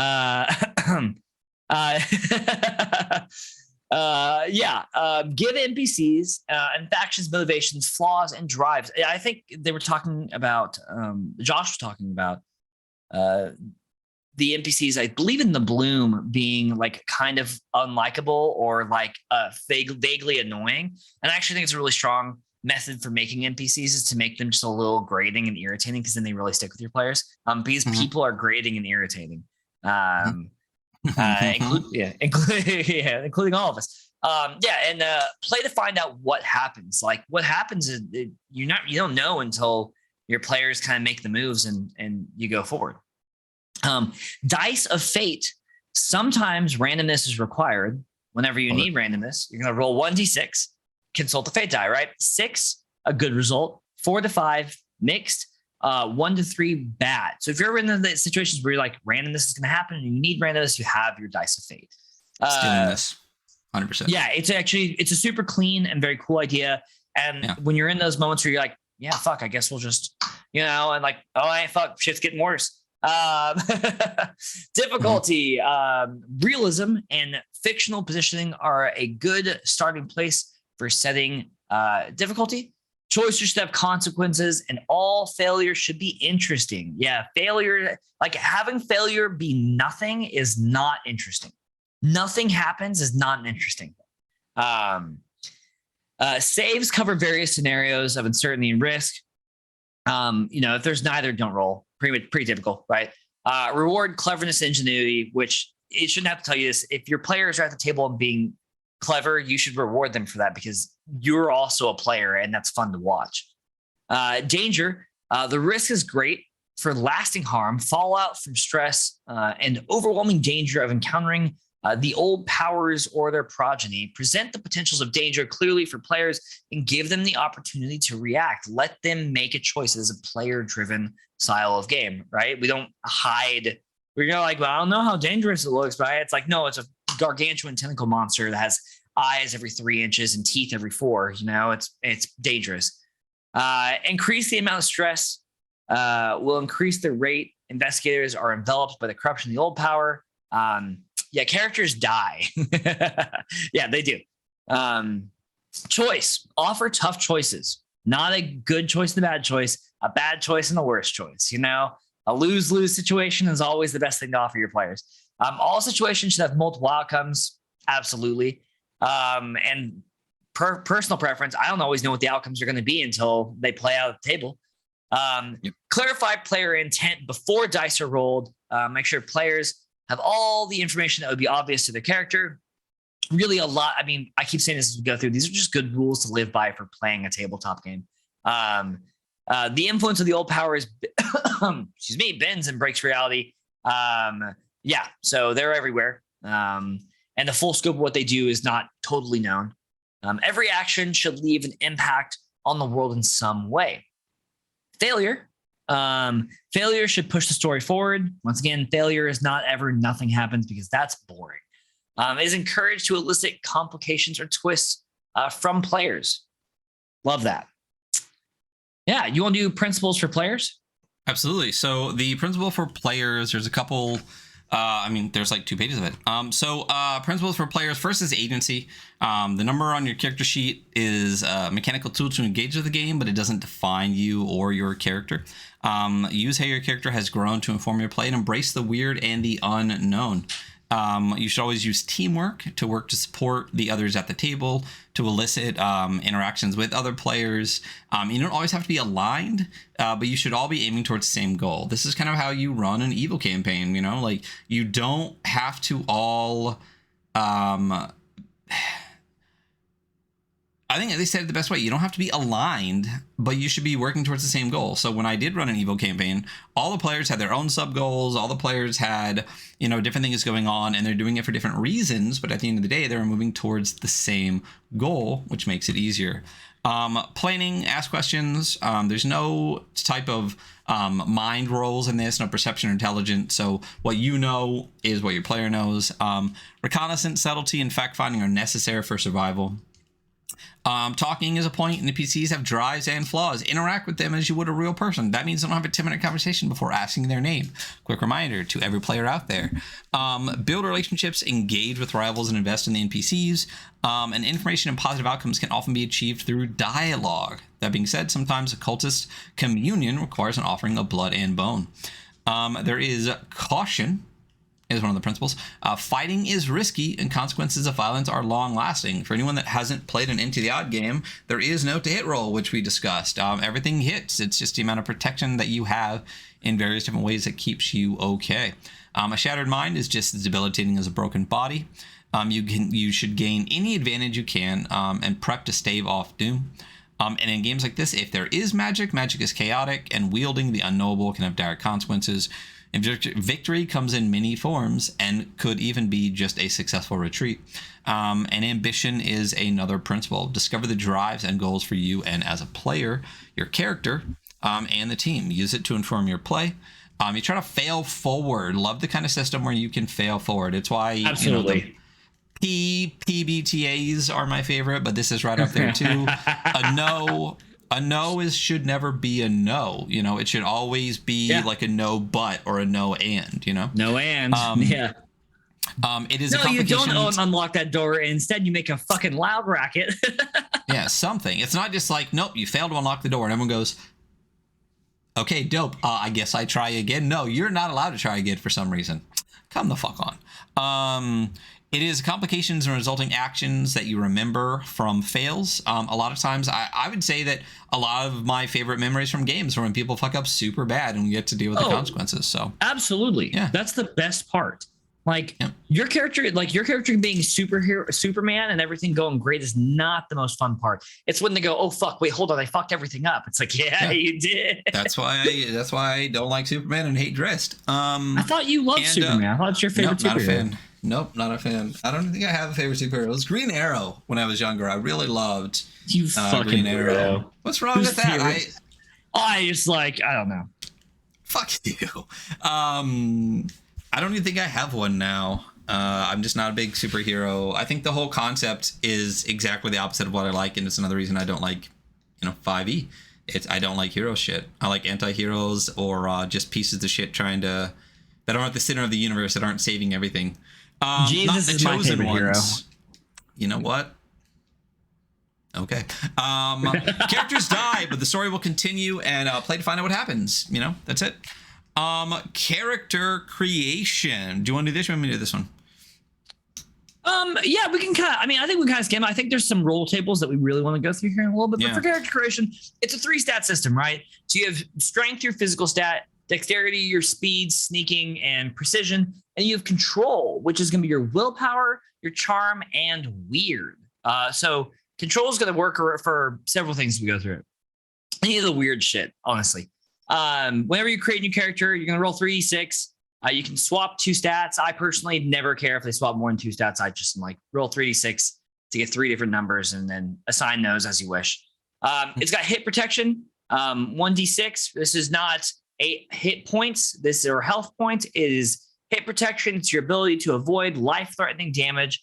And it can be, once you run out of HP, it can be retrieved again or got back very quickly by just taking a short break. Definitely a fantastic way to run HP. And preferred 100% by me permanently. Yeah, listen, mechanically, I think it's fantastic. I think for the kind of games that ITO uses, it's fantastic. It's not my favorite. I'm a big fan of straight HP with armor soak or things like that. Which is similar in a different way. Good news, we have armor in this system. So armor, armor does. There's a little bit of armor with a little bit of soak, but then you have the hit protection. You know, it's a very interesting way. Especially if you think about it more as not taking the damage and somehow soaking it. It's more about avoiding the damage is how I always saw hit protection. So it's grazes and close misses. Glancing and blow, absolutely. It's how many times you can do that before you can't do that anymore. And that, I think, once I read that and really took that in, where it's like you're not getting hit and this is stopping something from happening, it's your way to avoid the hits entirely, which is what made it easier for me to kind of like understand it. So I really like it. I enjoy it, and I definitely would play games in it. But again, it's not my top favorite way to do this, but it is a fun, awesome way to do it that Chris McDowell just good fucking job. Yeah. So also, there is an armor tag for items that will provide protection from damage, and then stability, which is your protection from stress. So you have damage as a physical thing, and you have stress as a mental damage or like a secondary damage that stability protects you from. If stress would take a PC's HP exactly to 0, it's exactly to 0. The player must roll on the stress fallout table, which we'll get to. Hey, look at that inline hyperlink. Isn't that beautiful? Mm-hmm. Investigator details. So you're going to choose a name, a background, page 7. We'll get there. A style of clothing. You'll get an answer, or you'll answer the getting to know your character question, page 8. Determine the rest of your character's traits, and then choose their age. Which is at least 18. And yes. it's two. Your starting age is 2d20 plus 16. So you can roll 2 1s and have a 16. So you're 18 and up. So no children in this game, motherfucker. You're adults going against horror. Starting gear. All investigators start out with an investigator bundle, a phone, cash, notebook and pen. It's a modern game, so you're gonna have a cell phone. I love later too when you roll for your phone, it's flip phone or smartphone. Yeah. Who still has a flip phone? Players roll on the starting gear table to determine equipment. If indicated, the PC will add magic to their sheet because there is magic. Like I think we've already mentioned a couple times. And refer to the magic rules. Characters have a total of 10 inventory slots. Hands, an upper body, 4 slots, plus a backpack, a bag, 6 slots. If all slots are full, the PC's HP it becomes 0, because if you're over, like if you're just packed with shit that you're carrying, you're gonna have a hard time moving out of the way of damage, of things hitting you. Most items take up 1 slot. Smaller items can be bundled. Very standard into the odd. Bulky items take 2 slots, and awkward required 2 hands. Straight out of into the odd. The equipment list has a more detailed overview of weapons and investigation gear. The party. The final step is to establish a party set up using the party questions section. This provides the initial context for investigators and their journey into the unknown. And like I feel like Gia was talking about setting up your own custom like investigator details and like party details and like questions for your own to get your party settled into whatever adventure or module you're running. Absolutely. Investigator details. I'm not gonna worry about name or clothing, but let's go ahead and let's roll on this background table. I rolled 9, a criminal. Hell yeah. I rolled 16. I'm a gig worker. I'm out here driving Ubers and delivering Taco Bell at 2 a.m. Yeah, look at you. You're about to stop by my place, man. I'm gonna order some food. Getting to know your character. What is your first encounter with the unknown? And you can roll a d10 or choose. Let's roll a d10. 6. What was your first encounter with the unknown? The evidence online is just too much to be ignored. I witnessed something in the darkness. Number 2.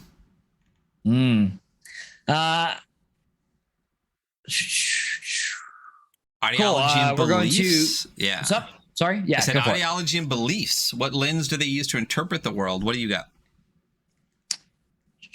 I got 1. Everything has a rational explanation rooted in science. There we go. And I got number 8. You believe in fate, and it directly impacts your life. Nice. Connections. List 1 significant person to the investigator.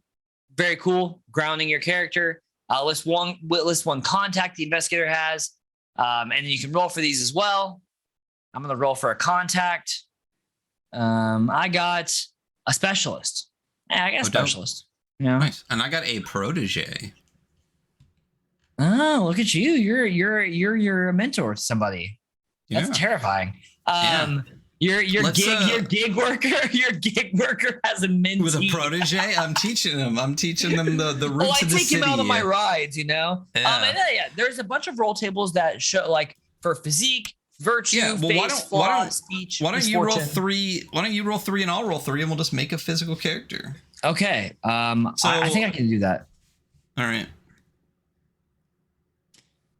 We'll switch off. How about that? So physique, 6, stout. Oh, God, it's me. Oh, interesting. I had gotten curvy, so yeah, stout sounds good. For face, I got a 3. It's chiseled. We're stout and chiseled. Okay, and then for speech, I got a 4 and droning. So right. a stout, chiseled man who drones on. What did you get for virtue? For virtue, I got 6. I got honorable. Ah, nice. For flaw, I got 2, which is bitter. Why are we just rolling us? Me? Yeah, what the fuck is happening? All right. I guess I'm not very chiseled face, but yeah. Well, you're just hiding it with that sweet stash and little scruffy you got. That's what I'm hiding. And then for misfortune, I rolled a 7, so we're demoted. Maybe that's why I'm a gig worker. Not to say that gig workers aren't fantastic. No, I fuck with gig workers. Yeah, hardcore. Oh, here, starting gear. Yeah. Starting gear. Question for you real quick. If I were to ask you to non-verbally show me how you would answer a phone, how would you do that? Like, how do you answer a phone? Yeah, see, that's funny. Yeah, same. For those that are in podcast land, I put my thumb up and my pinky up and stuck it to my ear because we're 30 plus. I saw this video the other day of this like millennial asking her like 10-year-olds how to do it. And they literally like went like this and like held it up like with like making a C with their hand as if they're holding the smartphone to their hand. So it's kind of funny. Anyway, flip phone versus smartphone. That's why you roll 2d4. Here, why don't we do that because we're old? God. Okay. I got an 8. Smartphone, baby. I got a 6. Smartphone. Hell yeah. Nice. And then starting cash in like, okay, so weapons. Let's roll for a weapon real quick. Yeah, do it.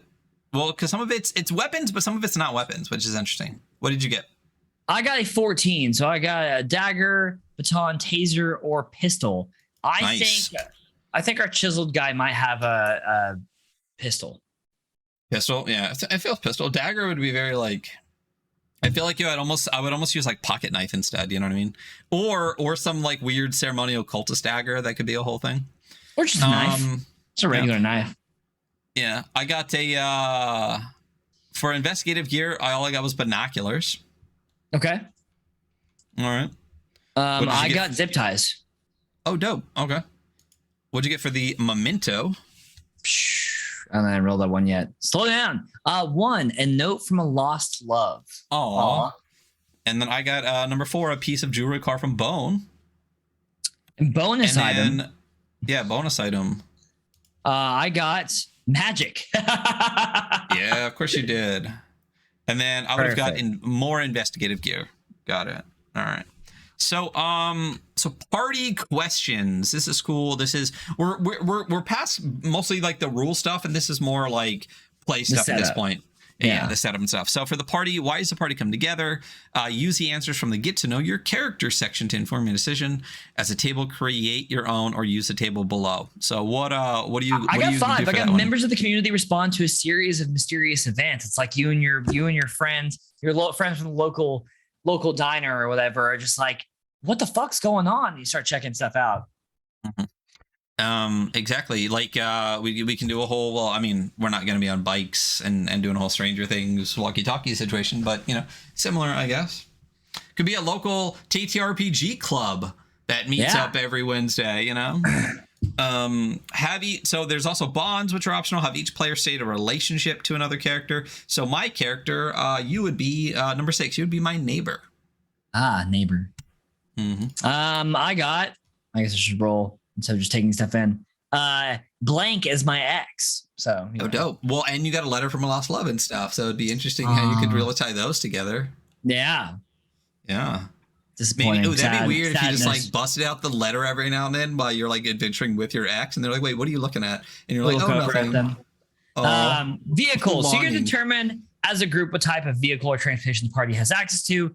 Party has have access to more than one vehicle. Car chases are an essential part of solving a mystery. Super agree with that.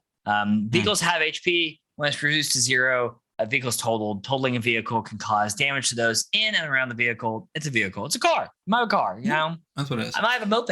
You never know. Hey, listen, and then we have equipment lists, which are always helpful. I love a long equipment list with exact dollar values on it. You really do. You love it. I know you all every day you wake up and you're like, man, I love long equipment lists. But that's here, gives you good context. But I'm good to cruise back down to rules. Yeah. Well, what's a little bit different about this too, though, is that since it is modern, the values feel better, because the dragon game, like a shovel's like 2 silver. But you know how much you can buy for 2 silver in the dragon? It's a fucking shovel. It's like 5. Like, come on. So I think the values on here make a lot more sense if you really look at like what they are. So this is a little bit different in that it feels like you could actually look this up and find out the real values. So that's cool. Yeah. Very cool. Yeah. That is very true.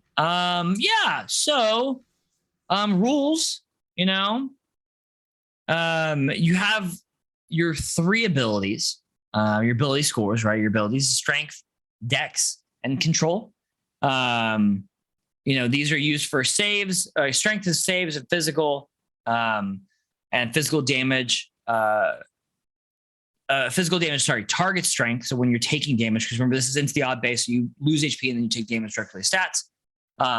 Dex is going to be used for save in instances of speed, subtlety, and precision. Control is going to be used for saves in instances of the weird. Luck, social interactions, emotional strain, stress, and fallout. Stress targets control. It's really interesting that they used control as the kind of like will / mind / stat. Like it feels like, is willpower the into the odd stat? Is it strength, dex, and will? I'm pretty positive. Probably. Mark of the odd boy. I'm pretty sure it's will, which is interesting. And I really like that. One thing Jay said, one thing that's into the odd is there's no intelligence stat. So you just get to know what your characters know. You don't have to like play dumb or anything. But control specifically for like kind of a horror thing feels like such a good word. Yeah. Because it's your ability to like just like keep your shit under control. I always think it meant like mental fortitude almost, Yeah. I think fortitude and will kind of like together is like just they hold hands. Your ness, Yeah. Saves. Yeah. So save is the like Jason says it perfectly. A save is a resolution mechanic used in play. You only use a save when there's risk. You're gonna roll a d20 against a certain attribute. If the roll is equal to or under that, not attribute, ability score. If the roll is equal to or under that ability, they pass. If it's otherwise, they fail. A 1 is always a success. A 20 is always a failure, no matter what the stats say. If there's a contested action, the party at most risk makes the save. Good to have that there, just in case that ever pops up. But yeah, in the odd. Healing, you take a quick rest to get back all your HP. Restore HP. Ability loss takes longer to recover. from. It can take as much as a week's rest. Yeah, it's very much like your HP you get back just by catching a breath. But if you really get injured, like you need to go sit down and like take a rest for a week, at home, like heal. You're healing from a wound. It doesn't have, you don't go to bed and wake up feeling better if you hurt yourself. Well, but I would say, and going back to the hip protection thing, I just wish they had used a different set of initials. And this goes all the way back to Chris McDowell. I think if they had used literally anything besides HP, it'd be a lot easier for people to grasp, because it's so hard to, like, in your mind, separate HP from hip protection because it's so different. Like, I don't know what else I could have used, but the thing is, I think the function of it is very similar. It's the idea behind it that's different. And I think there's a good rule about calling a thing a thing. If there's a understood nomenclature that we all use for a thing, and this is essentially that same thing, like you should still be using it. Kind of. I mean, if they had even used like HA and called it like hit avoidance, I think that would. I think you're fucking wrong. Yeah, I mean, I'm sure you have some point. I'm sure there's some other, edgelord, like wearing all black dude out there who's agreeing with you, but yeah, I mean, it doesn't bother me, but dude, listen, your feelings are legitimate, buddy. You don't need me to qualify them. I appreciate you acknowledging that, whether you agree or disagree. Look at us. Anyway. Reaction. So there's an NPC reaction table. You roll 2d6, and it's great to have. Armor and stability. Armor's value is deducted from damage. Armor is damage soak. Stability. A target's stability value is deducted from incoming stress before it is applied to HP. It's right. Stress is damage. Equipment can provide the bow's defense of stability. These are rare trinkets or objects that provide deep sense of comfort and connection to reality or your perception of it. It doesn't say that. I'm saying that. It is up to the facilitator's discretion to create additional equipment that have tags of armor and stability, right?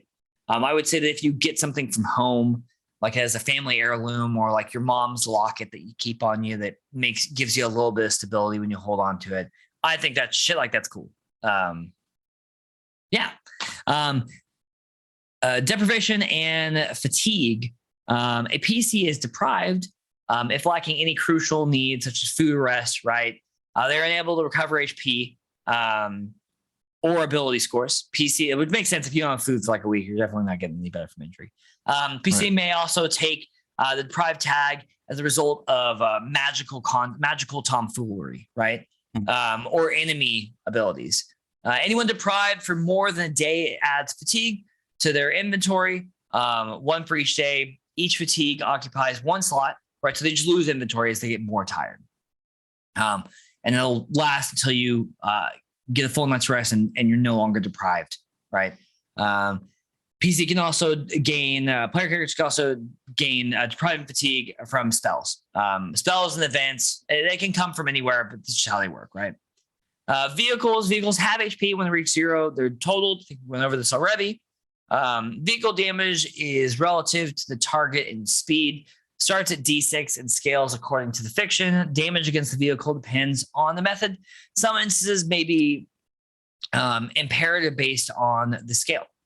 We'll get there. You want to take over for inventory? Yeah, so inventory, I love this. Inventory, you have 10 slots.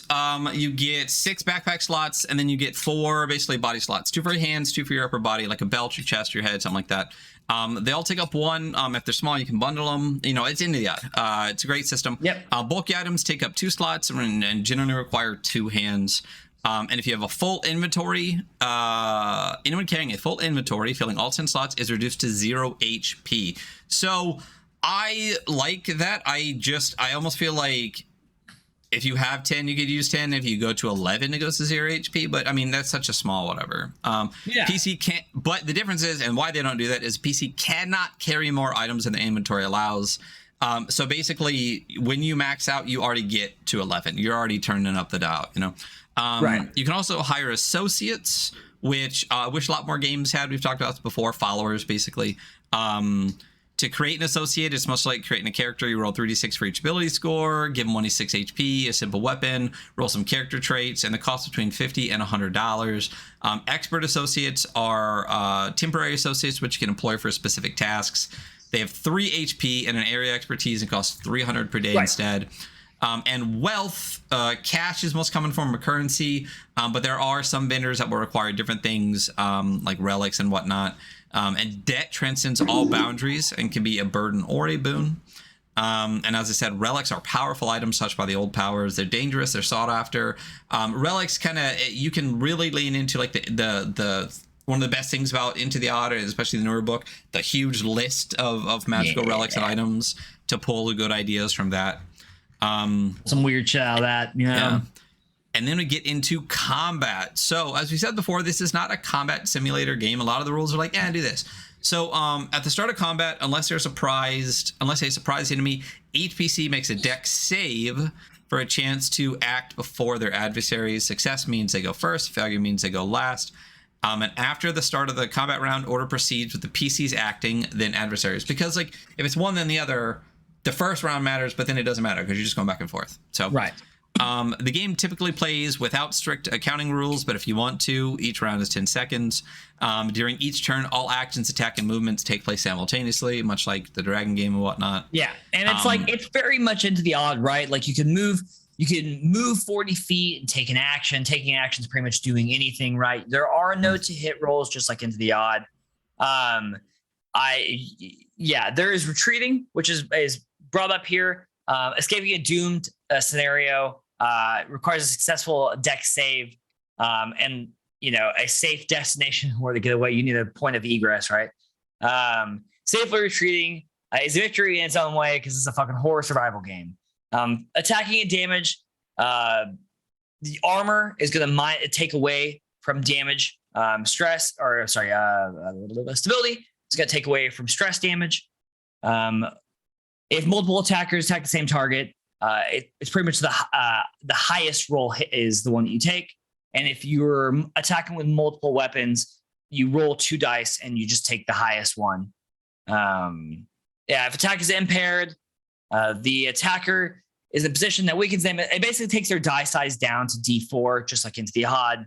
If it's enhanced, which means they're in like a advantageous situation, their damage die size goes up to a D12. Unarmed attacks are always a D4. I'm glad they didn't change this. It's easy to remember and understand, Yeah. There's a blast tag that's going to denotate like a space, right? If it's a blast, it's going to hit like an area. It can be anything from an explosion to spectral tentacle, I think is the other thing it says on here. If the scale is unclear, roll damage dice to determine the number of targets affected, which is cool, right? It's a big boom, and I don't know how it's going to hit 4 of y'all. Critical damage. If your HP drops below 0, you begin to take damage to your stat. Wait, did I miss part? No, I'm right. The strength decreases by the damage taken past your HP. The player characters must then make a strength save to avoid taking critical damage. Suffering critical damage disables the victim. So pretty much, let's say you have 4 HP, you take 7 damage. 3 of that's going to roll over to your strength. You then need to make a save on strength under that new total, which is 3 lower, or you're down. The only way to get back up is from to help you back up. Critical stress equals fallout stress. That reduces a target's HP below 0.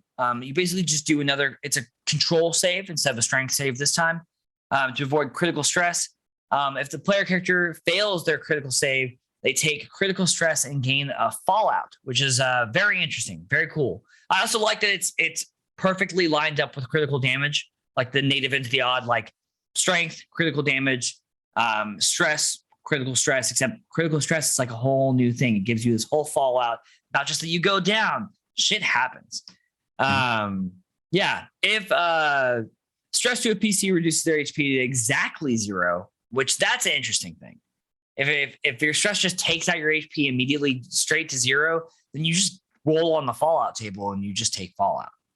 As if you failed the crisis. And that's really interesting. And I wonder how that works out mechanically when you're actually playing. Like, why that specific rule? Why not just the crit fallout or the critical stress to fallout? Why is there the 0 HP equals fallout? Well, so with the critical stress, the stress that reduces the target's HP below 0 decreases your control, right? So you have to do a save to avoid critical stress. And if you fail that save, right? If a character fails a control save, they take critical stress and gain fallout from the stress table. So basically, when you hit 0 exactly, you don't at all. And I think it feels like one of those, like, it almost feels to me like in like Necronautilus, where if you hit like dead in the middle, like something more interesting happens. Yeah, so totally. I think it's just, I couldn't think of, I can't imagine a different way where you could do something more except for this, where it's like if you hit an exact number, that you get the extra fallout. So I like that there's 2 different ways that you can get it. I wonder how much it comes, like that actually like hits and comes up. Yeah, I mean, you know, I would be curious if part of it too is also based on how much stat and HP you still have, right? So say you have 4 hit protection and 2 points of stat left or whatever on a D6, like, you know what I mean? Like what, like, yeah. I feel like there are times where the numbers you have and the numbers you roll are going to come up more often. Like if you're down to like 3 total, you're going to hit it more often. So I really feel like it would be an interesting curve in the way that the game plays out. That'd be fun if I was good at math to map that out. So, yeah, ability score. Yeah, listen, if your strength hits 0, you die. If Dex hits 0, you're paralyzed. And if control is reached 0, they're lost. You're just lost. So really, like the whole like a quick overview of like how the whole thing works is you have stats, you have HP, you have potentially armor or whatever, right? So like when you get hit, the armor soaks up some of it, the HP soaks up some of it, which is how much you can avoid, and then your stats soak up some of it. And when your stats hit 0, you're dead, like, or paralyzed or whatever. So there's like layers to getting to you dying, and that's the general path. Yep. Very cool. When the character dies, the player can create a new character or take control of an associate. I love to have my PCs have a hireling of some sort around, and that way, like, it's very easy, like, transition. Yeah, I mean, Watt did the same thing in our Cloud Empress thing. He was like, "Well, guess what? You are not." Or I was a robot. You know. So. Yeah. Yeah, just fucking bobbing your head the whole time. So we also have detachments, or large group of similar combatants fighting together. They can be treated as a single detachment. If it takes critical damage, they're routed. You know, as I said before, like if you have multiple combatants, it's just like 1 damage roll. You take the highest, which that's one of my favorite things about Into the Odd. You don't have to do a million damage rolls or a million weapon rolls. It's 1 damage total. You take the highest. So it's super clean. Yeah, I super agree. I very listen. NC Odd's fucking perfect. And I like that they brought detachments in. Like detachments, another like Into the Odd native, right? Because it's all about hiring people and creating your empire more or less. And so it's cool they brought it in because it does make sense. Like what happens when you and the town rally together to go torch and pitchfork some extra dimensional demon, you know? And then you can keep going. It's fine. Yeah. I'll listen to morale. Morale is a mechanical trigger used to simulate NPCs' desire to survive. Basically, it's a control save or they flee. Lone forces must save when they reach 0 HP, and some NPCs transcend measures of morale. Their proximity to the weird means their behavior diverges from other PCs. So if you're with a weirdo, they're going to be okay. But you as a PC don't have morale. It's specifically for enemies and NPCs and things like that. And then we get into magic. You are resident magic boy. Why don't you take magic? Actually, you know what? I read this. I'll go ahead and read it. No, you go ahead. I was like, I want to hear this read to me. But no, I'll read it too. No, I got it. Characters may be able to use magic if you roll it in character creation, which you did in part of it. If you gain through stress fallout, so one of the fallout things is you literally gain magic, or you're warped through play. Random spells are generated using the table process below. Each morning, the PC creates a single spell in an inventory slot. The spell may be rolled randomly or as a copy of a spell lost in the previous day. We'll get to spell loss here in a second. We'll go over spell formula here in a second too. While I keep reading, why don't you roll 2d6 for me? Yeah. Spells use a single action, and afterward, they are immediately gone from your inventory. So a spell takes an inventory slot, and once you use it, it's gone. If you're deprived or in danger, you must make a control save to avoid any ill effects. Consequences of the failure should correlate and level to the intended effect. So, like, your spell failure should be in some way related to your spell. Spell effects are decided by the facilitator. It's a conversation, but they get the final say. Baseline offensive spells are a D8 if it's a spell target, or D6 if it's a blast. And PCs can attempt to retain the spell by successfully making a control save. So you can try to keep it. On a success, the spell stays prepared, but you do mark fatigue, which is great. So you lose an inventory slot. Right. So actually you go from gaining one by losing the spell because it takes up one to actually losing a second one to keep it. And on a failure, you do not retain the spell. You mark deprived and add fatigue to your inventory. So regardless, you get it. So what did you roll for your 2d6? I rolled a 1 and a 5. So it's ethereal element plus physical form. So I could do plague armor, thunder claw, warp cloak. Very interesting, like word combinations you could build from this. Yeah. So there's a whole page here for the different 6 things, because it's 3 effects and 3 forms, right? Physical, ethereal, and wait, am I dumb? It's physical effects, ethereal effects, I'm sorry. Effects, elements, and form. So physical and ethereal effects, elements, and form are different things that you can do.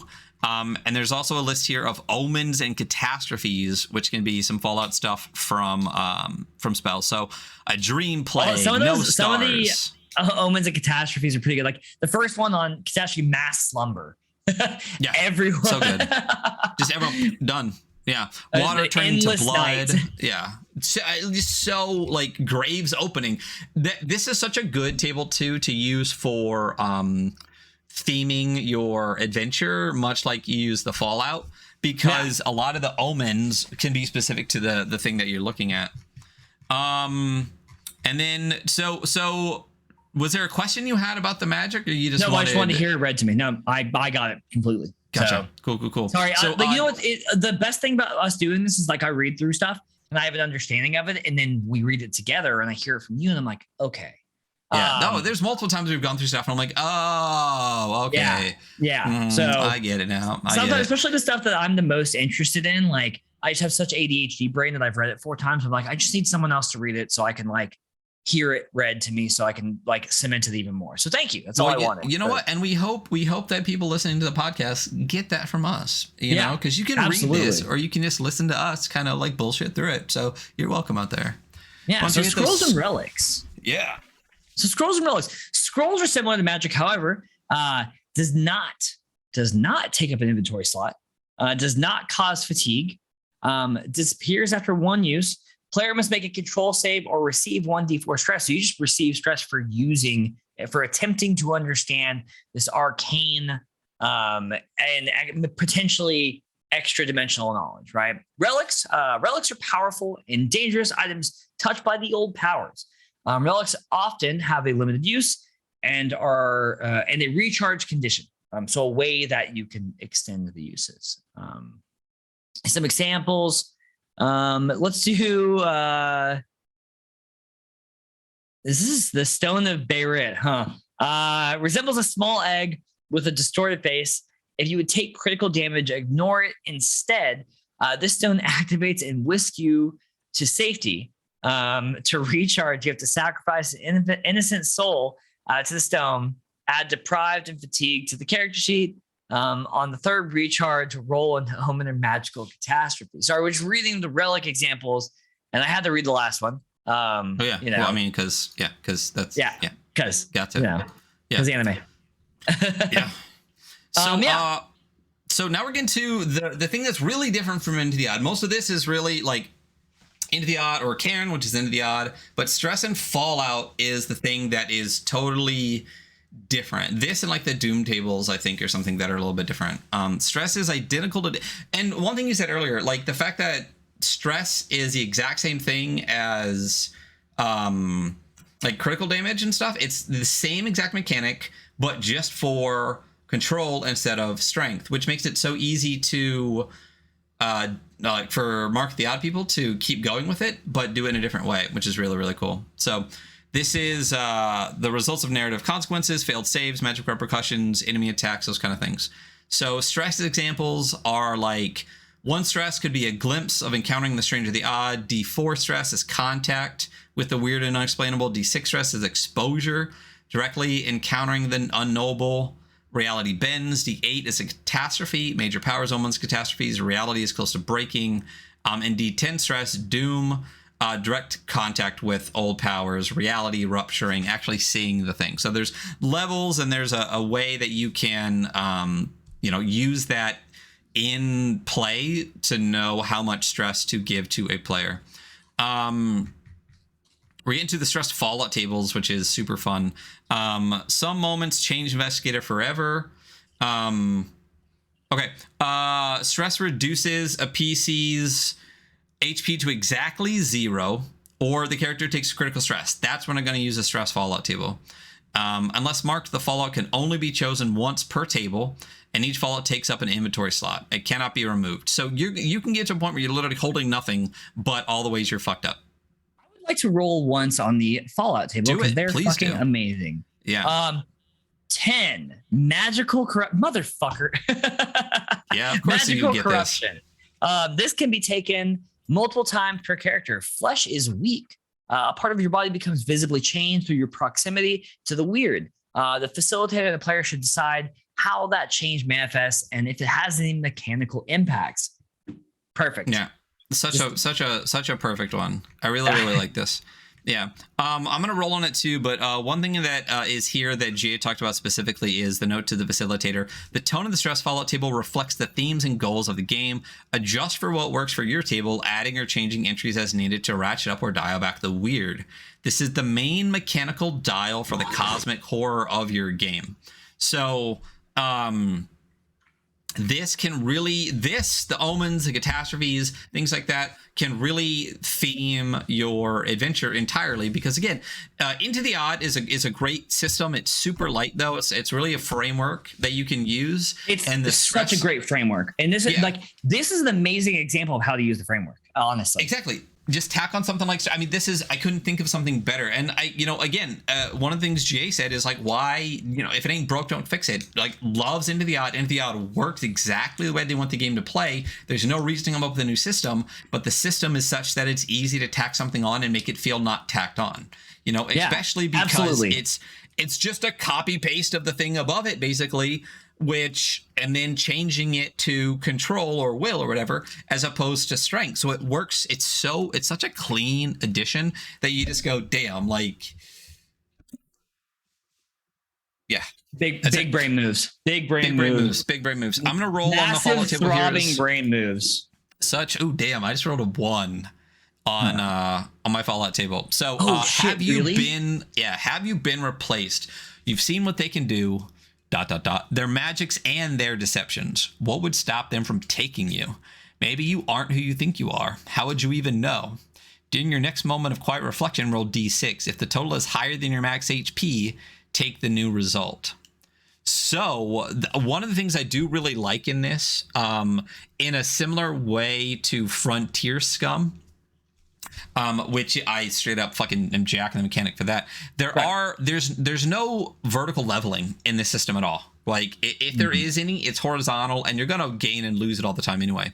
But there are moments in this Fallout where it specifically says, like, roll a d6. If the total is higher than your hit protection, you take the new result. So you can actually increase your hit protection from Fallout. So this is the definition of fail forward. Like, you got Fallout, you have this stress now, but you actually make yourself slightly better afterwards too, which is a fucking fantastic way to do it. And like, oh man, have you been replaced? And that there's no answer to this question. Your HP goes up, right? If it's better. Mm-hmm. And then you just continue forward. It's like, oh fuck, wait, hold on. Yeah. Well, what a great string to pull later on. Did you have a favorite one while you were reading through this? I had several. Actually, I have not one that's saying I really like the magical corruption. I'm a really big fan of like like your arm becoming like covered in demon skin or like some dumb ridiculous shit like that. Like that's really my favorite, but that's kind of personal. Like how I like stuff to happen. Why did you have a favorite one? I really like Doomed. I really, really do. Yeah, like, that was a really good one too. Of course, I mean, you can really get edgelordy with this, but like, which, my bag. You have been branded for and this is one you can take multiple times.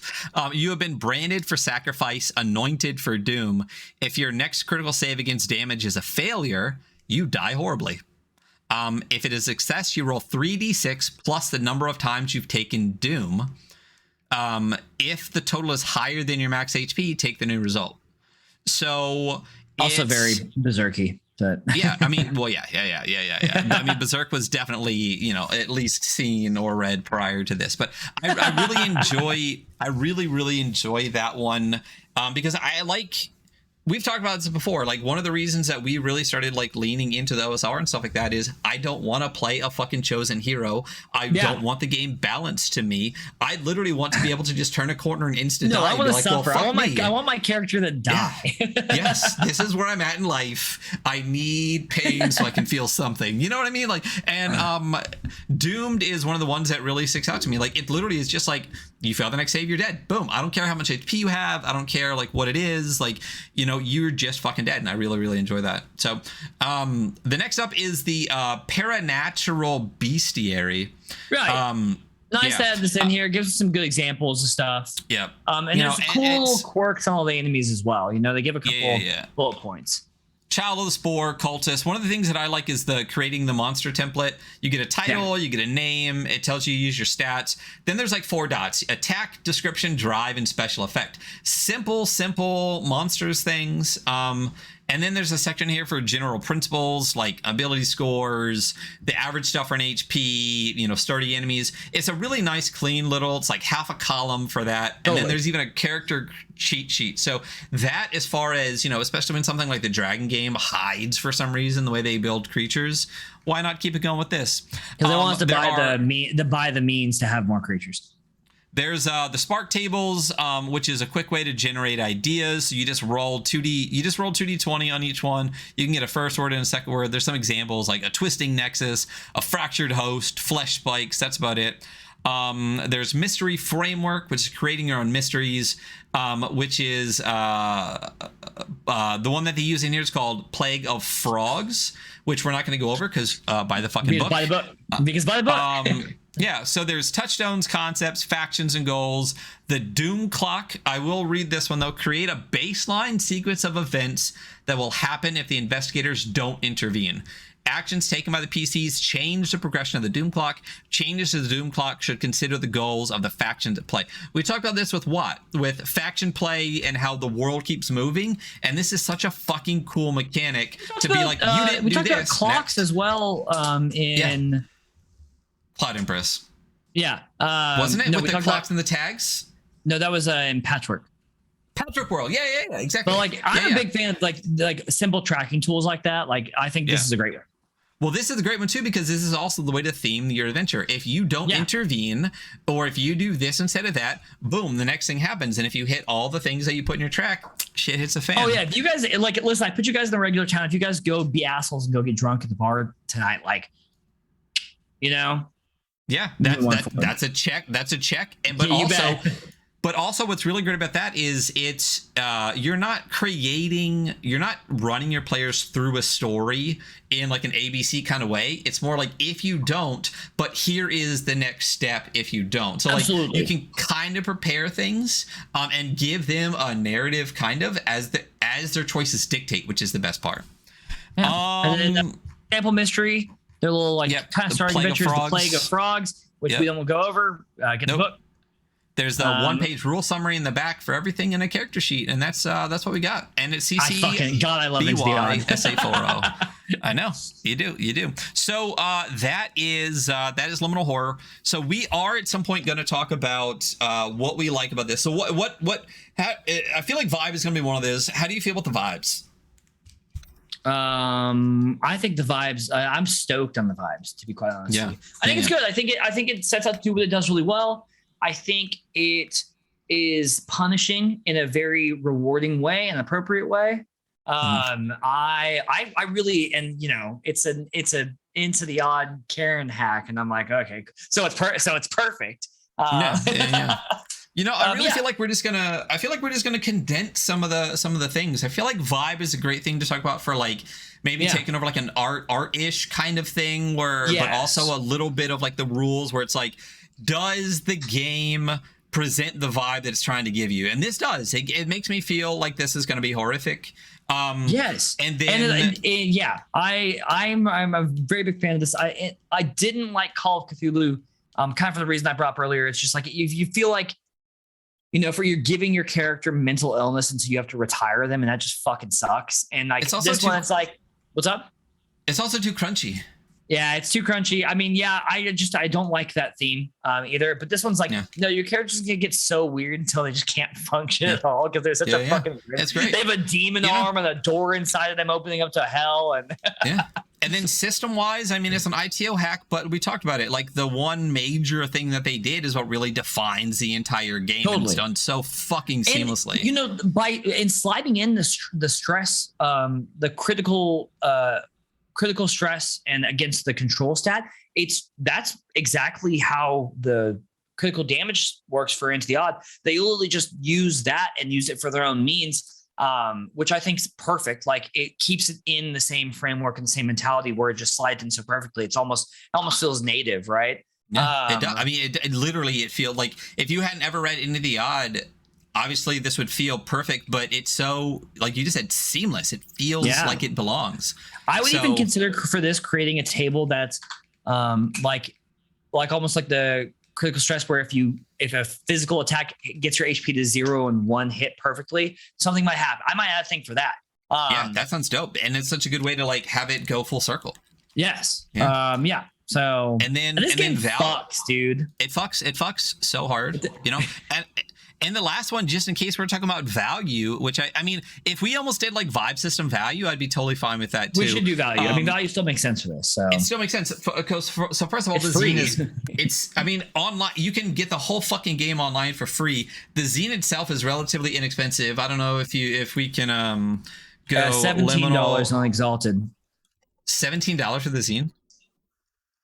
Yes. Is it the same thing for the bureau in the mall? They're 12 or 13 each. Yeah, that's decent value because you also get the PDF with the physical zine, and it's a beautiful zine. But one of the things that we think are really important on value, besides just the physical like money that you spent, is what else is out there. First of all, it's CCBY, so you can do whatever you want. There's already Fantastic Adventures. There's more in the works. There's the deluxe edition coming. The entire game is fucking free. The jam has like fucking 70 things in it. High value. I mean, we'll drop a rating later, but I feel like we just kind of hashed out how we're going to do zines a little bit more than we do the main ones. Yeah, but we'll do a revisit rating episode where we lay into all of your favorite zines. So that's Liminal Horror. What else you got to say? I think we covered it. No, I think that's it. That's Liminal Horror, and you know, thanks again to GA and Josh for coming on and talking to us. And if you're listening to this, we definitely did split this off. So listen to the previous episodes. You can talk to the creators. We actually are splitting this episode. Yeah, you know, it is. I feel like. I mean, maybe, I don't know. We'll see. But definitely listen to that if we didn't. If we did, you know, it is what it is. But we and definitely check out the Bloom coming very soon and the Fear Bundle coming up. We've talked about the beginning of the episode. Skip back. Definitely check out the Fear Bundle. I am actually really stoked. I'm really, really stoked for this one. So. But we are the Weekly Scroll. You can check us out on, let me go back to the opening page. You can check us out on the.weekly.scroll on Instagram. I am in the works of actually updating that.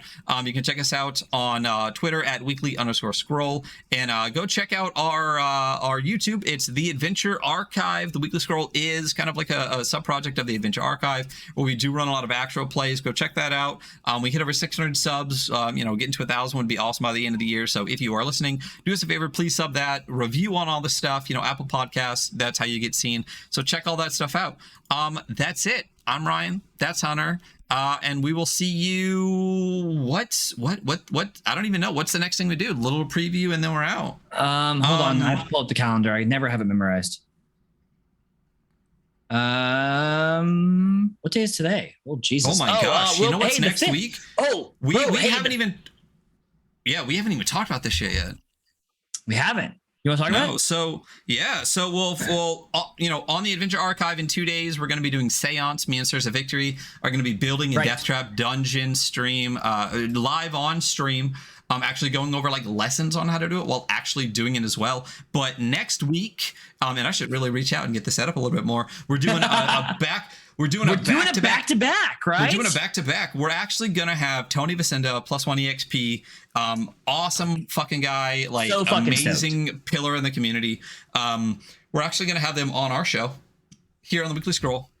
We're gonna talk about +1. We're going to talk about beards. We're going to talk about Down We Go. We're going to talk about a bunch of stuff. And then they're actually going to run their new game coming out, Down We Go, for us, which should be super, super fun. Very excited to do that. And just in general to talk to Tony. Like, you know, he's been a big inspiration for the podcast. How often we've tweeted around Tony and like, you know, I've backed a bunch. We both have backed a bunch of +1 stuff and like, yeah. It's just, you know, a lot of it was early on.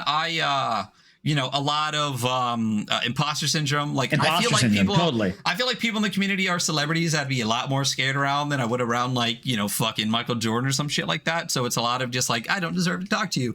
And then it just got to a point where it's been so long, I felt like it would just get weird. But finally, I stuck it up, grew a pair, and said, hey, Tony, how's it going? And what's going to come from that is this dual episode. So they're coming on our show.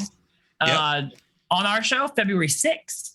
We're going to be on +1 EXP. We're going to be doing a Zemo preview. I think all of us are going to pick like a couple of ones that we're most excited to see, and then and we'll go through that. So we'll give you more details throughout the week. And that's it. That's a show. That's a preview.